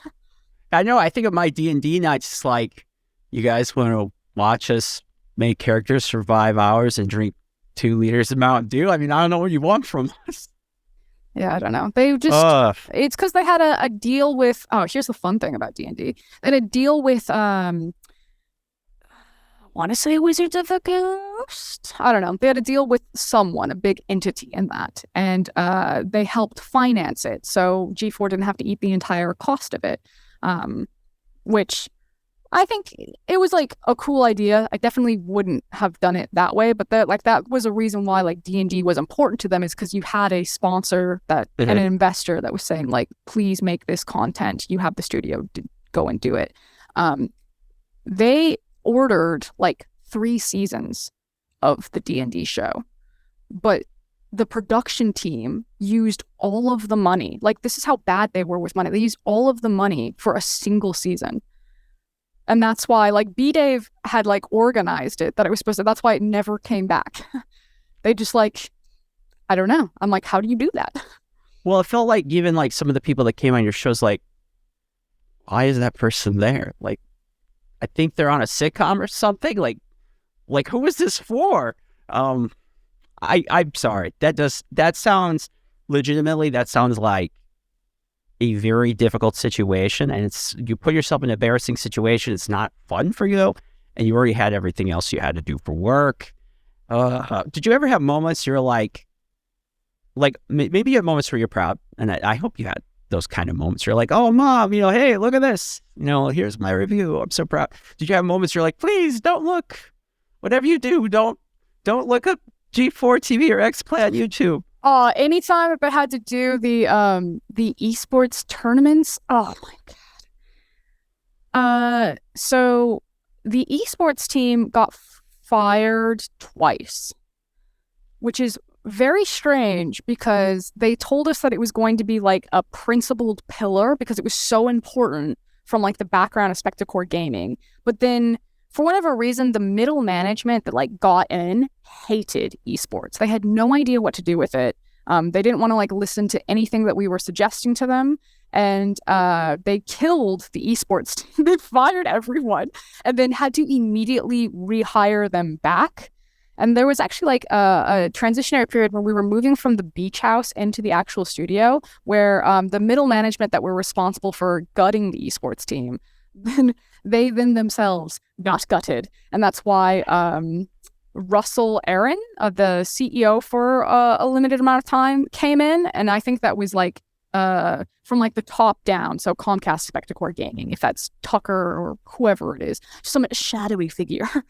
Yeah. The ghost of Olivia Munn is like, these 3 middle management people are just like disrupting and not assisting with anything. So they got canned, and then they brought in a new CEO and then like had to like rehire the esports team. But shout out to Buddy. He wrote a scathing email directly to Tucker about how incompetent upper management was in dealing with like the verticals and plugging into that team. And unfortunately, because of his scathing email, he didn't get rehired. And I thought that Buddy was really funny and quite good at his job. But like, I get it. Also, if I was Buddy, I wouldn't want to like come back after that. But like, Paul got fired and then got immediately rehired. And that is like, again, it's like a perfect example. But like, we had to do this Fortnite tournament, and they're like, Frosk, you are our only esports person because the contract has run out with Golden Boy and he's in perpetual contract negotiation hell because G4 doesn't want to pay anyone any more money to sign them, and they don't understand the value of Golden Boy, and they also didn't know how to use him anyway. Ovely is in contractual hell and definitely is not going to bend contract to come in and do this. So you're the only person on contract that we have. We need you to run this tournament. And I was like, I don't know anything about Fortnite. I'm like, it's fine. All you have to do is toss to the casters. To which then I say, if I'm the producer of this, why the fuck am I using the G4 studio at all? Why not just put G4 branding on it and have, there's no reason to turn on the studio lights and to hire a full team and have me come in and go through makeup just to sit there and like, I think the clip from that thing is like Fiona didn't know what a corn looked like. She had never seen corn, and so they gave it to us because it was supposed to be like a summer camp thing. And we were talking about like opening the core. It has nothing to do with Fortnite. You could have completely killed all of that and just had it like opened on a living hold that has like G4 branding directly into the casters who are both remote, have the production being run by Nerd Street, who did like our third-party production for all of our tournaments, and then just like shipped that product. But they're like, no, let's spend the extra money to show off the studio that we don't need to do and force one of our hosts to be there to not talk about anything. That actually does elucidate quite a bit. So when I did talk to people, when I did some reporting, I could get some people to talk to me. Basically, it was that there were too many cooks in the kitchen, that they couldn't really be specific, but that there were too many people who, maybe you don't want to call them executive producers, but with Comcast that were trying to make decisions, and people are like, cutting into each other. And so it was hard for any clear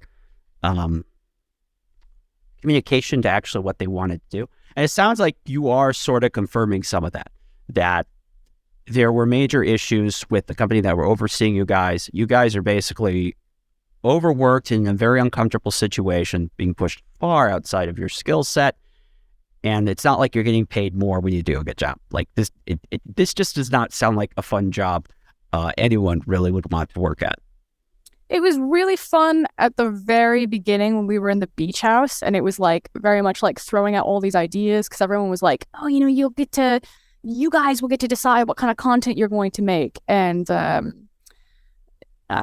like if you go back and watch like those streams, they're like much smaller production, but I think that you actually get like better moments and you actually get shit that people care about. You had like the segment where we were teaching Ovalie how to speed run in Metroid, and like teaching her like some of the, it's like weird things like that. We had like an Activision skit that we did. But like as soon as we got out of Beach House and then expanded and grew, I don't know who these people are, but basically directly above our executive producers. So like my executive producers on xplay would be Leffler, Drunklink, and then Trey for esports. And then whoever was giving them their decisions, there was one week where I was literally on, I think I was actually getting married. I was on vacation, and during that entire week, I left one day. They decided that they were going to like kill all of xplay, and then they went through multiple decisions. By the time that I got back, they were like, everything's fine. Like this whole week, everything was on fire. We didn't know what was happening, if we was going to get killed, if we were completely redoing it, if we would have to do this. But as soon as I landed, they're like, nothing has changed. And it was constantly like that. It was constantly like budgets were changing. No one knew when there was going to be like a solidified thing. So no one could make any like long-term plans. And you were constantly just like in a, we need something right now. You have a day to put it together, go. What a fun way to start, to start going on your wedding and honeymoon. Oh, by the way, you guys may or may not be fired. We can't really tell you. Have fun. I if you actually look at the first time that the layoffs happened, this is just like my tinfoil hat theory. The first like big layoffs happened, and I wasn't there for that day. I think I was working from home. It's like a perfect 60 days between that layoff and like the next big layoff. And if you look at like California law, there's like a timing window that you have to wait. You can only let go like a percentage of your employees. And I'm like, they must have known. And they just like lied to everyone, like just straight face. Can you imagine? My wife was working the Friday night that G4 then like on the Saturday, the article like leaks that it's like closing down. My wife was working there till like 11 o'clock at night, like trying to get this Ghostbusters thing done. 'Cause she's a costume designer, and she like does all of the costumes for like God of Work and a lot of like the xplay skits whenever they need like a weird thing. Okay, I did not. That is interesting. So I didn't know so your wife worked in some of the stuff, including like you said, God of Work. I was trying to think. She made the Kratos costume, did all the costuming for that. And like, so Gabrielle was working late that night. Emily and Jake were working super late that night. And I'm like, they knew. How could they let those poor people like work till like 11 p.m. trying to like crunch this in, knowing that it was going to get... it blows my mind. But it seems like a lot of the people that are attracted to the media game or the business, they do seem to be people who are more like that. Now, maybe because what you're saying to me is you do seem like a pretty socially aware person, but you were saying even with your position that it was hard to get clear information. Was it possible that other people on staff, they had no idea what was going on? So they see what's happening on the outside and they just assume what was being presented there was accurate of you or your xplay team? Would that have been a possibility perhaps? Well, I mean, potentially. I guess it's just so hard because the waters felt really muddy and the work culture turned pretty toxic pretty quickly. And there was a lot of like rumors going around and backstabbing and like talking bad about people. And it was just very kind of nasty and bizarre. As far as like things that like I witnessed, I never saw anyone on the xplay team like celebrate if Attack of the Show like went through something bad. And I never saw anyone on Attack of the Show celebrate if like something bad happened to xplay. But there was like a continuous rumor and a continuous thing and like meetings about these two teams like constantly being at odds with each other and like celebrating each other's downfall, and we need to like work together. And I was like, where is this coming from? Because everyone keeps like repeating this to me, so I had to assume that it was happening at like the executive producer level. Yeah, it just didn't feel actually to you. It didn't feel like what was actually happening. You're probably right. I don't know, some people in management do weird things. It's kind of like, back in the day when the Twilight books were big and they're like, are you on Team Werewolf? Are you on Team Vampire? They're like, these people, they're just out there they're just cutting each other up over this. It's like, what? Meanwhile, the no one esports talks team's about like, it. we exist. What was the wind down like there over at G4TV? Because I remember January this happens, there's some fallout, there's some talk in the summer then that people who are, like you mentioned Russell Aarons, there was some like changeover in leadership. Then the next we hear about you guys is October. And then there's the tweet with your lizard, which by the way, I actually kind of thought was a funny troll. Lizard, I wanted, as soon as G4 says that we left, they fired me. As soon as G4 filed me, I wanted to put that tweet so badly and say I did not survive, but my wife begged me not to do it. But I was like, oh God, poor Gex. So then they had like these, I wasn't there that day, but the massive layoff day where Joe Marsh comes in and takes over for Russell Aaron and just starts calling people into the office apparently. And it was just like, who was going to survive? My entire esports team gets gutted. So esports got killed for a third time. It was just me and Shauna left. Shauna was like one of our, trying to remember her exact title. She basically like ran around and made sure that everything, she was basically a producer, but didn't have any like creative control or input. She was like, just made sure everything got done. And the esports team was also responsible for Arena.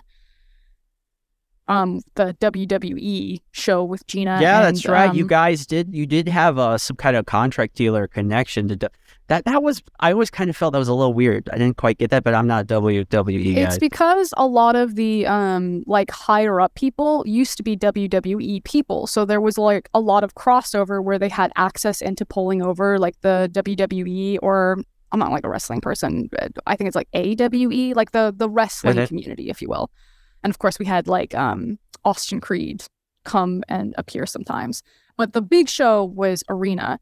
And the day of like the big layoffs where like kind of half the teams get gutted, they had WWE management people coming in. It was supposed to be like a welcome to a, like you're just basically kissing ass, like welcome to our glorious facility. Look at all of these amazing things. Won't you want to give us more money? And they thought that that would be a good time to fire like 30% of your staff.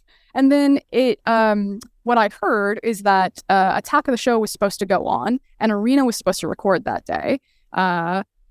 Obviously, they weren't going to record Arena. And then Attack of the Show, people were like, I think Kevin will resign on air if you run Attack of the Show. So they canceled it. But like that is like the perfect example of just like, what are you guys doing? Poor Kevin. I feel really bad for that guy because he's like he seems to really care. Like I don't want to put him down. I'm not putting him down, but he definitely remembers and loves his time on Attack the Show back in the day. It's why, unfortunately, he got caught view-botting when he tried to bring it back. But it seems like he was someone that was like really working very hard to make this a thing again. It was painful to watch him because I was like, because there was a reminder that there were people over there that cared. And I think like your coworker Adam Sessler, who for a while was saying, I don't care about this at all. Like none of us are buying this, Adam. It seems like actually you care quite a lot, sir. I think everyone who like worked on camera and behind camera like cared a shit ton. Like there were so many B Comp basically did like all of like the comic book stuff. He was like a comic book Wikipedia. You could say anything to him about comic books and his like recall. It was just insane. Vanessa, obviously super talented. Emily, the fact that she basically turned into an on-camera person, but then was also a writer and then also a producer, but of course not getting paid for, the 3 different hats that she's wearing. It's just like, it was crazy how much, like sheer workforce and like passion G4 actually had, but had like no idea how to actually just let it be free and like create what it wanted to create, and tried to stifle it at like every single opportunity. Yeah, it feels unfair because it feels like a lot of the communications about G4 TV, around G4 TV, didn't seem to really reflect the reality on the ground. But that's because people were operating on the information that we had, and they just were not really good. They just were terrible at communicating what was happening there. Dude, they were also just like lying to everyone's face like all the time. Like the things that they told us directly in like business meetings just were like, they were not the reality. So it felt like a very big tug. And it was crazy because there was obviously like the not higher level narrative. Sorry, I'm like confusing words. People got upset, or the community got upset about my lizard tweet under the assumption that I was like somehow bad mouthing or making fun of people losing their jobs. Was like one of the big websites. I don't know if it was Polygon, but they said, they were like, and how could she say this at the time? All these people are being fired. What a terrible human being. What a terrible human being. Yeah. Obviously, if I hurt anyone's feelings, like that's just me being a jackass, and I genuinely apologize. From my perspective, all of my friends got fired, and I was immediately like, as soon as my friends got laid off, like the reason that I heard, because I wasn't in the office when it was happening, is they just like all blew up my phone, and I was like messaging them and trying to like help behind the scenes. But again, it's like one of those things, like what I'm doing in like my personal life versus I guess what people are like then just assuming that my social media or like my Twitter is like me wholly as a person. So like I can kind of get it, but obviously the tweet was just to the people that wanted me to get fired. And it's a funny tweet. It's like, obviously this is just her troll. It's just like, yeah. But you all do this. I guess I would just throw it out there. Obviously, someone making fun of someone losing their job, jackass maneuver. So what happened to the iguana? Is the iguana okay? Dude, is he still there? Is he still in the building? That would have been the other banger tweet, but again, I was like banned off of social media. I wasn't allowed to like say anything about it. I was like, it's just not worth my mental health at this point. But when G4 like officially closed its doors, you wait 12 hours, the banger tweet is, holy shit, what about Gex?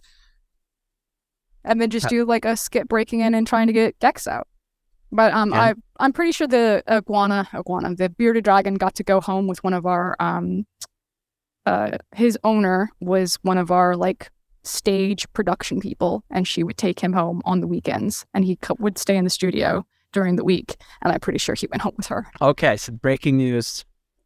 Gex, the bearded dragon, is okay. I also think that Gex is a girl, and her name is Nemo, but I'm not sure. Her name is definitely Nemo. I think the bearded dragon's a girl. Can't trust G4 TV. They won't even give you the real name of their... I know. They're hired lizards. They lie about everything. We don't even know the gender of the lizard.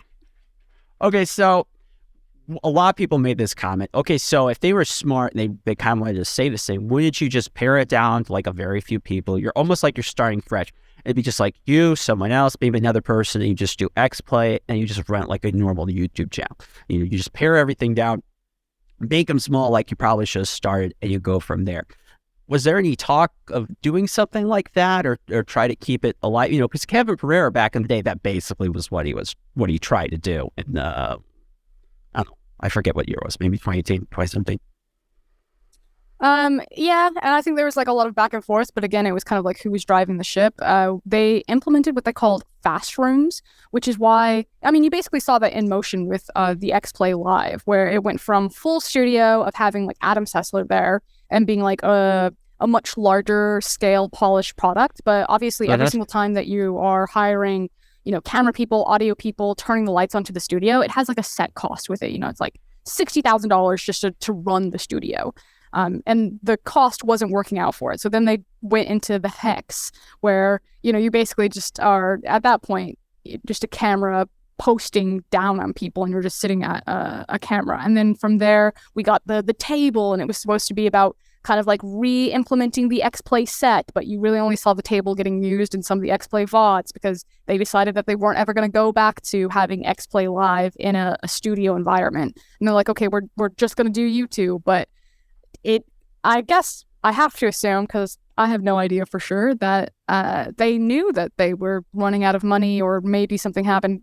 It feels like they knew that the plug was going to get pulled much earlier than they told anyone. And so, like, they were trying to save money, cut things down. The little room that we had that had, like, the little purple couch, that was one of the fast streaming rooms. They, like, built those out. They had just finished building those when G4 closed down. It's like, what was the bad timing? What was the purpose? Well, what I wondered, too, was in the building. Because there was, like, they hired some expensive studio firm, and like, look at these impressive sitting steps. Because this is what people do in an office. They sit on the steps and work. This happens all the time. My favorite thing was that there's a giant skylight in that room. And so they have the sitting step because theoretically there's a big projector that comes down. And so you could have like, big auditorium meetings there. At some point I was like, why don't we use this space for like a Smash Brothers esports tournament? Oh, that would be good. Mate, the amount of shit that I pitched, have them all come in. We had like there's an esports, as you come in, directly to the right, there's like a room that's filled with, it's like a PC bong. And there's like just a bunch of computers. And at one point, we actually had the T1 Valorant team playing their tournaments from that space because of like the wired connection in the studio. And they didn't have a practice room for whatever reason. That was like their temporary stopover. And I was like, we should actually be using this more. Never really used that space, but there was a skylight in the ceiling that you couldn't cover at all, which meant during the day in Los Angeles, you couldn't use the projector at any point because the skylight would just mean that you couldn't see anything on the projector. Incredible design. Well done. What? That's amazing. Oh, no, the best thing, here's actually a good thing. For whatever reason, at the very top of the stairs in this corner, someone just like left $20. And so it just became this pile of like a goodie bag. And so I think the last time I saw it, there was like maybe like $40.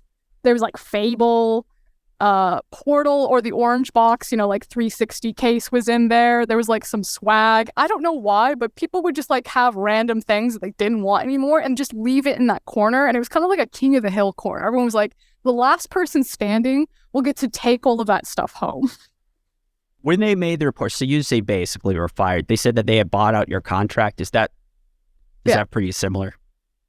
Yeah, it was basically like a severance. I think they wanted to say that we had like creative differences, and then it leaked somehow. I have no idea who leaked it, but it would have to be someone either like someone on the xplay team or someone, well, the esports team didn't exist. It would have to be someone on the xplay team or like upper management that leaked it. And as soon as it leaked, then they were just like, oh, we're not going to, because at first they're like, you cannot tweet anything. It has to be like a correspondent tweet with our tweet. This is like the very specific wording and language. You have to sign this NDA thing before we give it to you, and then or pay you out. And then they paid me out immediately without having me sign anything, which is why I'm free here.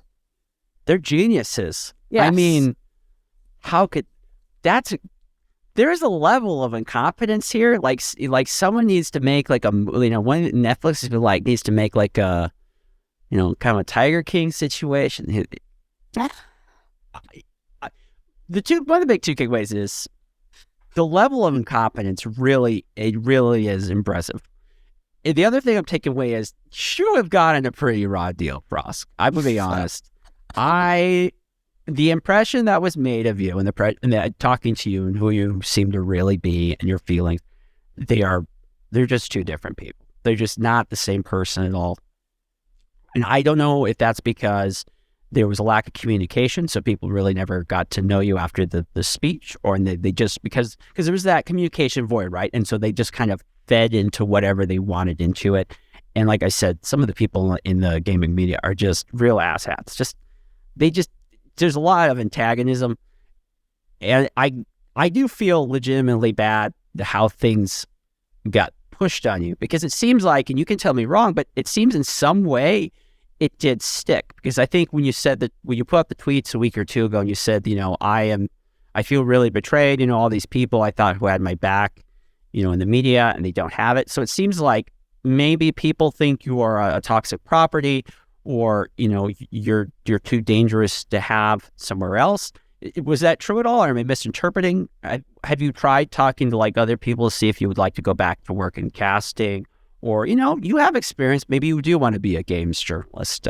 I mean, in all honesty, so I just put it out because, in all honesty, so I do a lot of therapy, and I just had like so much rage. And actually, hilariously, those tweets really had nothing to do with G4. It was like a lot of leftover rage that I'd been hanging on to from my time at Riot. Because again, in the context of my career, G4 is like such a blip. It was so short. I put like 10 years of my life into League of Legends. I took the LPL broadcast, which is a product that just didn't have any English coverage, took a stream from 48 viewers to 48,000 viewers, got Riot to like pay attention to it, pick it up, then joined the Riot English product, basically acted as like a creative director for it, to help them build it out, followed it all over the world from like Australia to China, and then I burnt. I couldn't do it anymore. And that's why I actually made the shift over into Berlin. There was like a point when I was talking to the head of the European Riot offices. I was like, if you do not get me out of China, I will throw myself off a building. Like, it got so dark and so twisted, and I just felt like I was in this tiny little boat that was constantly filling up with water and trying to get the water out of it, and asking for help through all of these official channels, and nothing was happening. And wow, that's rough. So then obviously going into like the LEC just like has a whole new slew of issues. But that was basically me moving from like a small pond to a big pond, because the LEC and the LCS are obviously going to be like the more streamlined products if you are a English caster. Obviously, if I was a Mandarin caster being over in the LPL, that's the biggest broadcast that you can get. If I was the English caster, it was much smaller, or big fish, small pond into small fish, big pond. But then just internally disaster. I really fundamentally believe in the quote that you don't quit jobs, you quit managers. And I have very little tolerance of just bad people management skills. And unfortunately, it's kind of all over in these issues. And obviously that's like a growing point that I need to mature with in terms of like my professional career, is learning how to integrate better with these systems so there's not as much friction. But, when I start a career in my early 20s and then go through all of these things, in learning that experience. And so I was having therapy one day, and my therapist, like, we were just constantly talking about it because I just like broke that cry. I was like, I feel like I ruined my legacy. Like, yeah, I'm gonna be known for like all of these like hit pieces, and like no one actually really knows like how much I pushed. Just totally throw myself a pity party. She's like, you know what? Just open your Twitter. We're just gonna rip off the Band-Aid, and we just like did it, shipped it, and then I just like deleted Twitter. And I like have no plans on going back into it. Now I do programming and script writing. I don't think I'll ever go back to like the gaming space. Like, I love video games and I still play them all the time, but I definitely do not have the temperament to be under that type of like scrutiny or lens. Like, I don't know how like influencers or streamers do it. I'm like, you guys must be sociopaths, because it's just like, it is not worth it. It is brutal. Yeah, there is some of that. I was gonna say, so your therapist encouraged you to use Twitter? Is your therapist Gex, or who is Naomi? And they're just like, you never really got back to that, So I wanted to do it so badly. I don't have the temperament for it. I respect people who do. Good luck to yourself. I got involved, like at the very beginning, I became a shoutcaster for League of Legends because I fucking loved the game. I love League of Legends. It's so sick. It has shaved so many years off my life, how much I like love that game, and I love the stories of the players. I like casted long enough that I watched some young men basically grow up on stage. I casted them when they were like 13, 14 years old, and I watched them retire. And that's like the thing that I really love. But unfortunately, the thing that seemed most powerful and that I wasn't very good at was like the whole political, social media branding perspective. And I'm too erratic a person for that to ever be like a viable strategy for me. I can understand that, and I can understand like why you don't feel like you could ever get back in the game. You seem interested in the topics. You seem to have some principles. If that's something you ever want to return to, I have no idea. It's your life and all that, but it might be a door worth keeping open. Have you thought about, maybe you said you were doing some programming? Maybe you'd like to do, a lot of people bring fire around games journalism. They like to pivot to do communications in games or game development. Would you ever like to be on that side of it? Right now I'm doing Python, JavaScript, HTML, and CSS, so a lot of like backend SQL. Mm-hmm.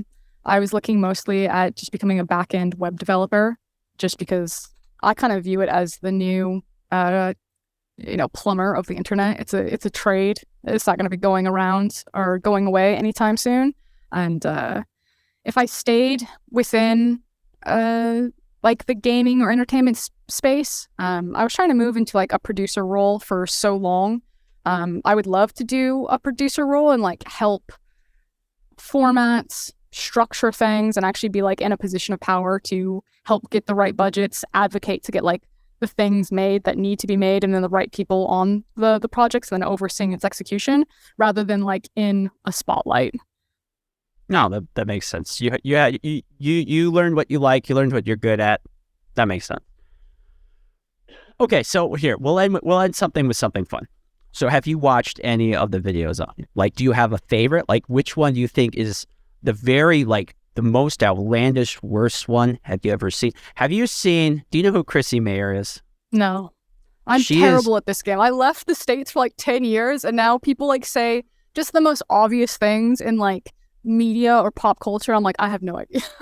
Chrissy Mayer, I feel like, I wish you had seen this, because soon after you did that, she's sort of small YouTube comedian, and so she did a little skit as you. She got like a wig. At some point, they brought her back. I think she did a rap. I don't know. I don't follow these things much more than you do.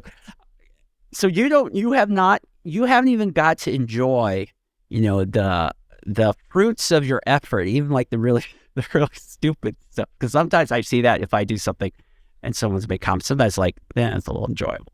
So there's like no positive, nothing funny, anything at all that you came out. You didn't hear like your mom called you up, oh honey, I saw your name on on the quartering last night. He was talking about you. Nothing like that. No, unfortunately, I had my mom come over, and she, it's so funny. My mom's like a shit poster on Twitter. Like, she goes to like the football players that she really likes, and she's like, "You're such a great young man." Like, uses it like Facebook, and then she'll go to like the team of the football team that she doesn't like, and she's like, I hope you die in a fire. Just like the most outrageous. I was just like, what are you? I've never met. Who is this? She like would read and like respond to a lot of the negativity that I was getting on Twitter specifically, and like definitely on YouTube. Like my mom would watch it, and my mom came over and she had to like have a sit down conversation. She's like, "I'm really concerned for your safety." And she like took a bunch of screenshots of all like some of the comments that people had said, and like was showing, and like tried to have like this intervention with me. So I'm like, guys, I just want you to know that what you put online, mothers read it.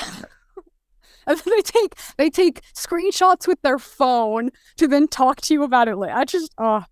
That was a very surreal moment of my life. Okay, so you've been through this experience. How's your wife handling it? Because of course it sounds like she lost her job too since G4 closed. Yeah, wife, how are you handling the whole experience? Just, you can give me a one-word answer. She's standing right next to me. Excited for the next chapter. She says excited for the next. In her very posh British accent. Okay. Yes. I do have a request for you, if I may. Of course. Any hard questions that you want to ask or you feel like I didn't address, please address them now. I would just like to get them over with. I don't plan on like ever doing anything like this again. So you have covered so much. Okay, you have been more open than anyone could have possibly expected. You've handled this fun, you've been professional, you've been realistic, which makes me feel really bad because I don't think I was too harsh on you, but it wasn't a reflection of who you are, and I really truly do not ever want to do work where I'm crushing people, especially like you cover games for a living. My gosh, you're not like that's kind of my thing. That's kind of like one of the things that's never sat well with me.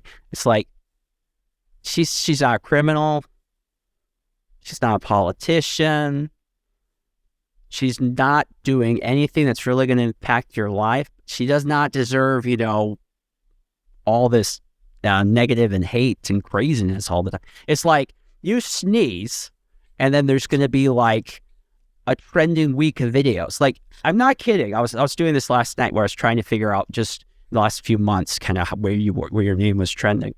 And it was like, you, except maybe the first week of January, you somehow ended up in trending on YouTube, at least for like a little bit right-wing, maybe populist nerd YouTube, every week. That's hilarious.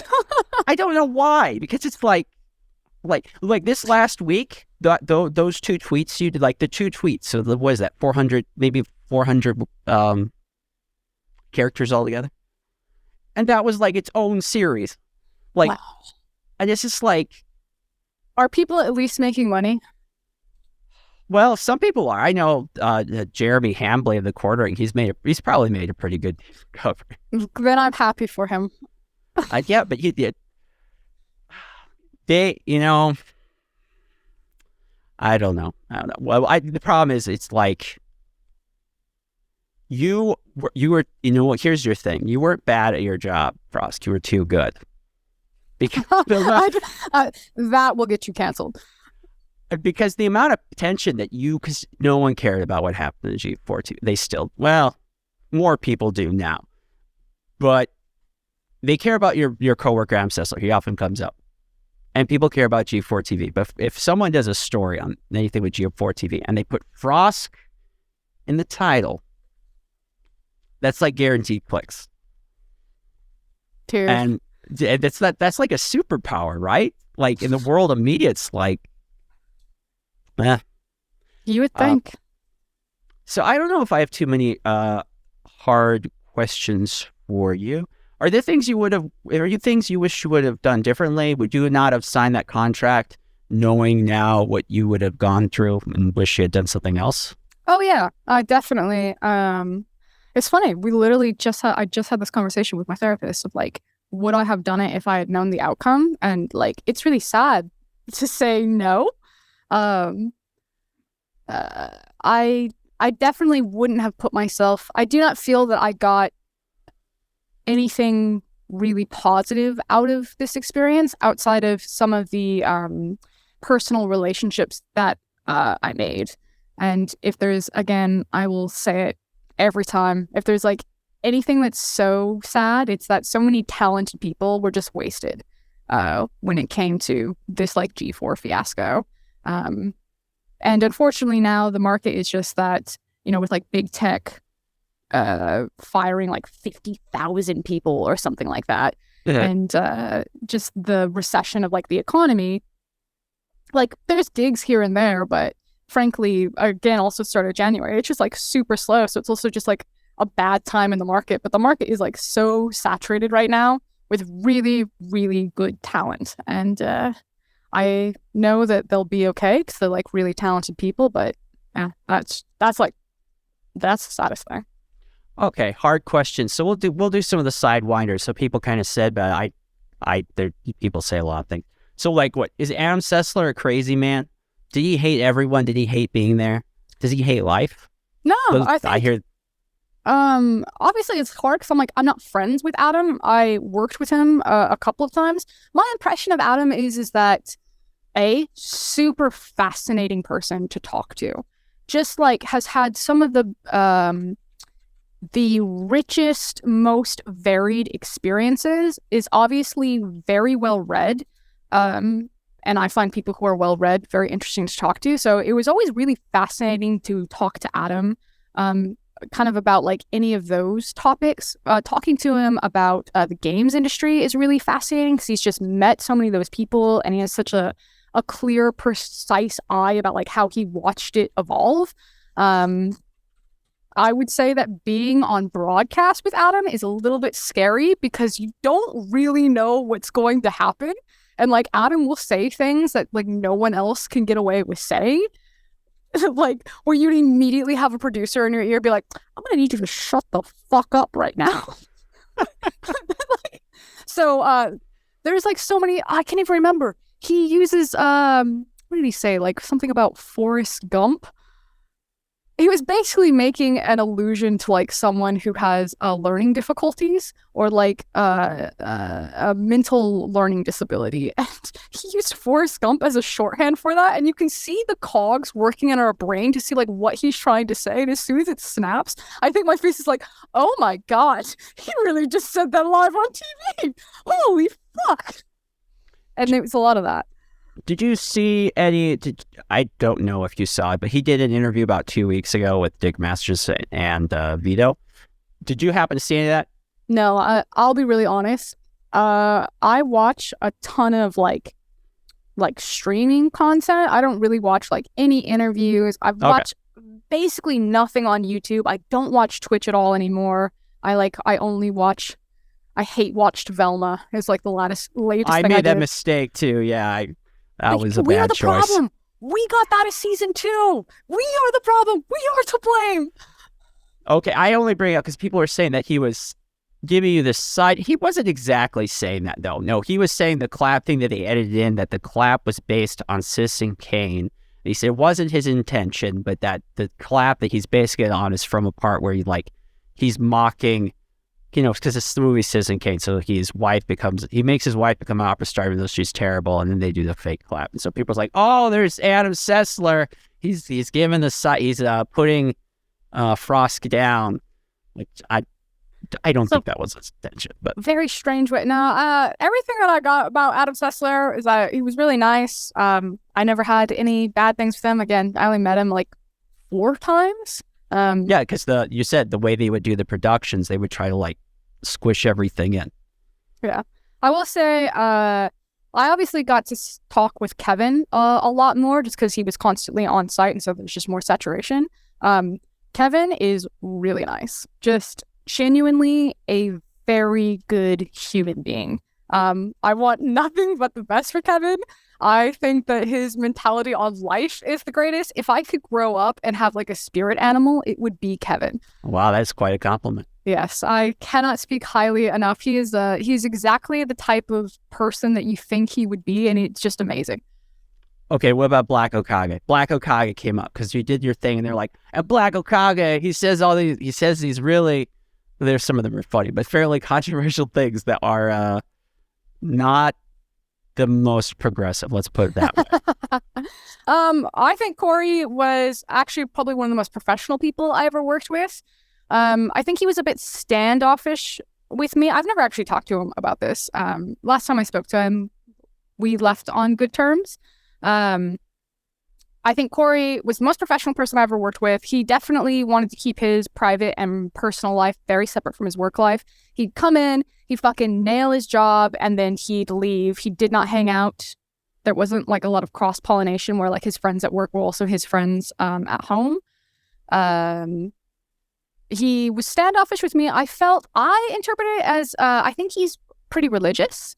Just kind of like bias. And so I always thought that he was probably either just a shy, introverted, or, you know, a little bit standoffish. Because usually when I meet religious people, I'm like a 500-foot lesbian. Like from 500 feet away, you're like, that person's real gay.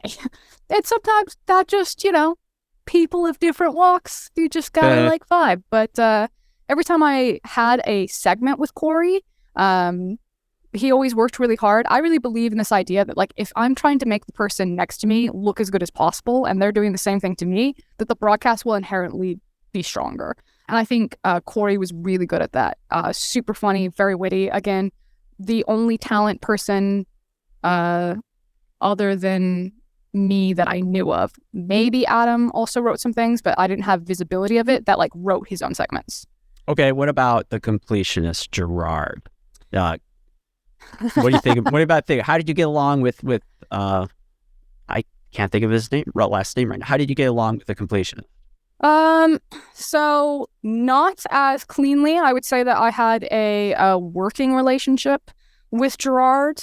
I think Gerard and I just came from different worlds and had like very different expectations. I personally think that Gerard has like no ill intentions. I don't think he's a bad person by any means. I think that everything that he's done for like his community, because I know that he works a ton in like the charity sector, and always does that, helps amplify like a lot of smaller streamers. These are all things that like I really value.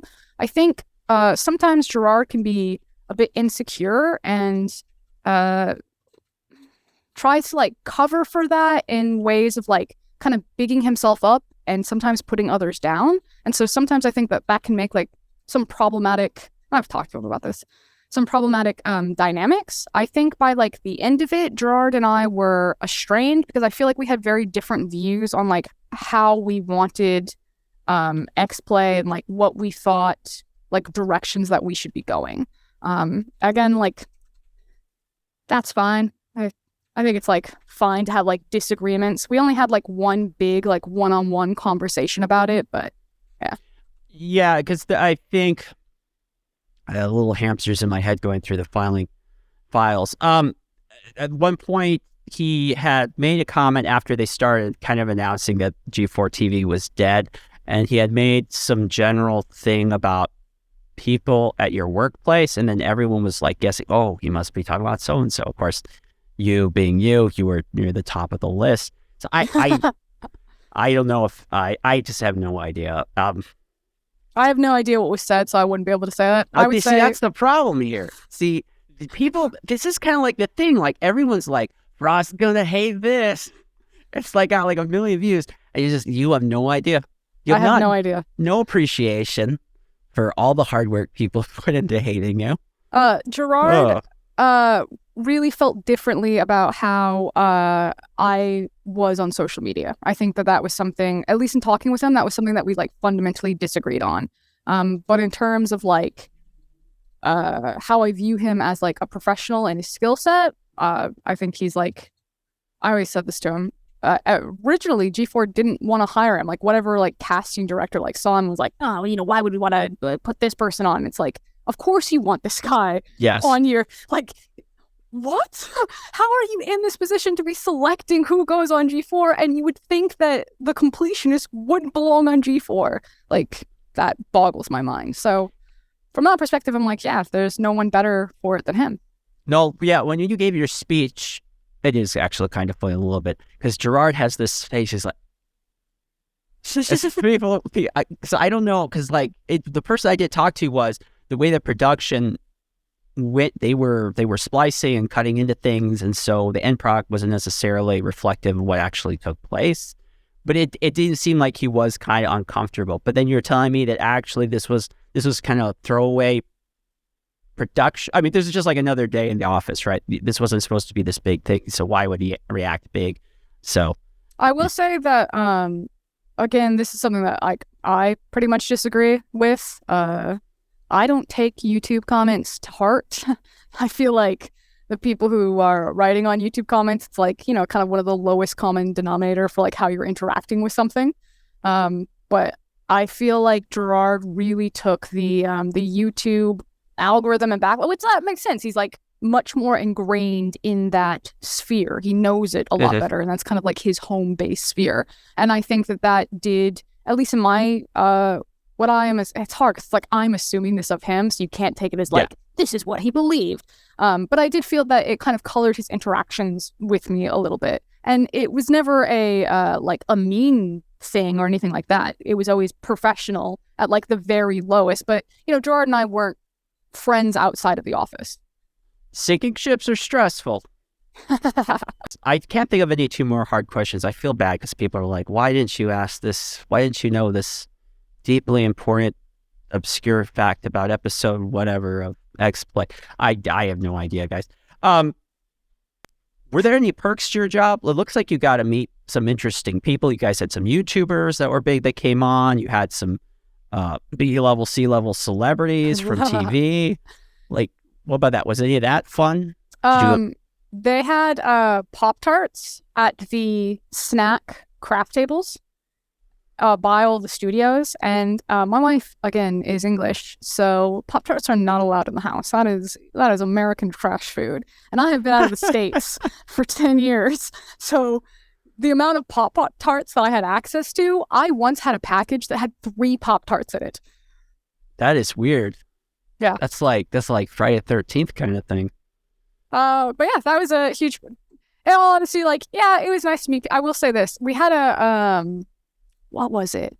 It was like right at the end of the beach house where we invited like all of these famous streamers. And forgive me, I'm old and decrepit. I don't know really who these people are. But apparently they were like the big famous streamers. And I think Kevin hosted it. It was like we had it in like a parking lot or something. There was like a big obstacle course. And it became like a thing, like some people got upset. They're like, well, why wasn't I invited to hang out with like the big streamers to do like this thing? But I think I spent like 5 minutes just kind of like saying goodbye and like seeing the obstacle course, trying to figure out what they were going to do. I'm not going to name names, but those people are very rude. Oh my gosh. Oh, you were fun. Okay, here's the last one. So you said your thing in January. This is probably March. Amaranth comes out. I don't know what was going on, what was in the water, because this is like such a 180. But Amaranth comes out. You guys have the ball pit. Name your price. Yeah. Yes, and you have VTuber. This is that thing again where it's like people are like, what are the kids like? They like VTubers. Get some VTubers on. Why do we have VTubers? Yep. So, my desk was right next to, so how they had it setting is like I was on the esports team, and then to my back was the xplay team, and then next to the xplay team was the Name Your Price team. And it's hilarious because the Name Your Price team are the most wholesome, lovely people you've ever met, and they did like the raunchiest show. Like, Name Your Price was constantly like, you guys have to chill out. We can't get this on linear. Like, you guys have to just like take it back. Like, keep going down. And it's just so funny because if you knew the people who like made it, they were all, I cannot express how wholesome they are. Super happy every single time to be there. We're just like bubbly personalities. Didn't get to meet Amaranth. The only person I met from Name Your Price is I met Austin Show a couple of times, and I was in makeup once with Jinx. I think her name's Minx, the other co-host of it.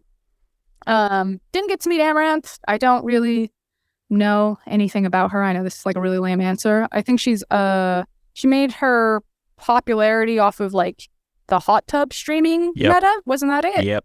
And then unfortunately had that really sad, I guess, domestic abuse. Not scandal is definitely the wrong word, but domestic abuse conversation the stuff that came out last year. Yeah.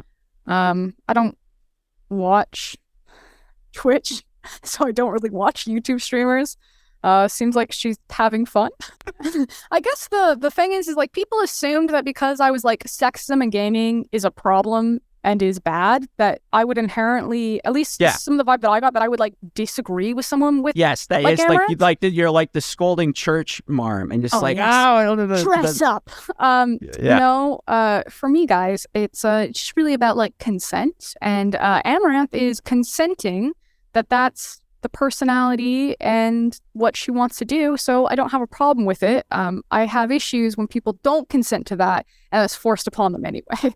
That's kind of like where the line is. So do I care about hot tub streamers? No. Is that my personal thing that I would watch? No, but if that's what you like, I'm happy they're making bank. Yeah, and apparently she invests much of that money in a thriving gas station chain. So she owns a gas station chain? Yeah, she's actually, according to, I read a stat sheet article, she is like one of the better business people to come out of Twitch because she's like reinvested most of her earnings into odd different businesses and has done very well that way. So I think that's when you say, you go, girl. Yeah. That is the hashtag girl boss. Oh, man. You were fun, Frosk. Whatever. I wish you luck in your future endeavors. I hope things turn out for you. It sounds like you have some good things going. You have a good career path. You have a lovely wife. It sounds like you got good things going on, and you were smart. You aren't really engaging with the negativity out there. So you know what? I wish you the best. I don't know if everyone that watches it will, but I think you've made a pretty good case. They are blaming the wrong person. And even if it was just all your fault, that's not quite right either. No one should be blamed for just one moment in their life. That's just not quite fair. And you wouldn't do that to anyone else that you actually know, a real person. You should not do that to the internet people.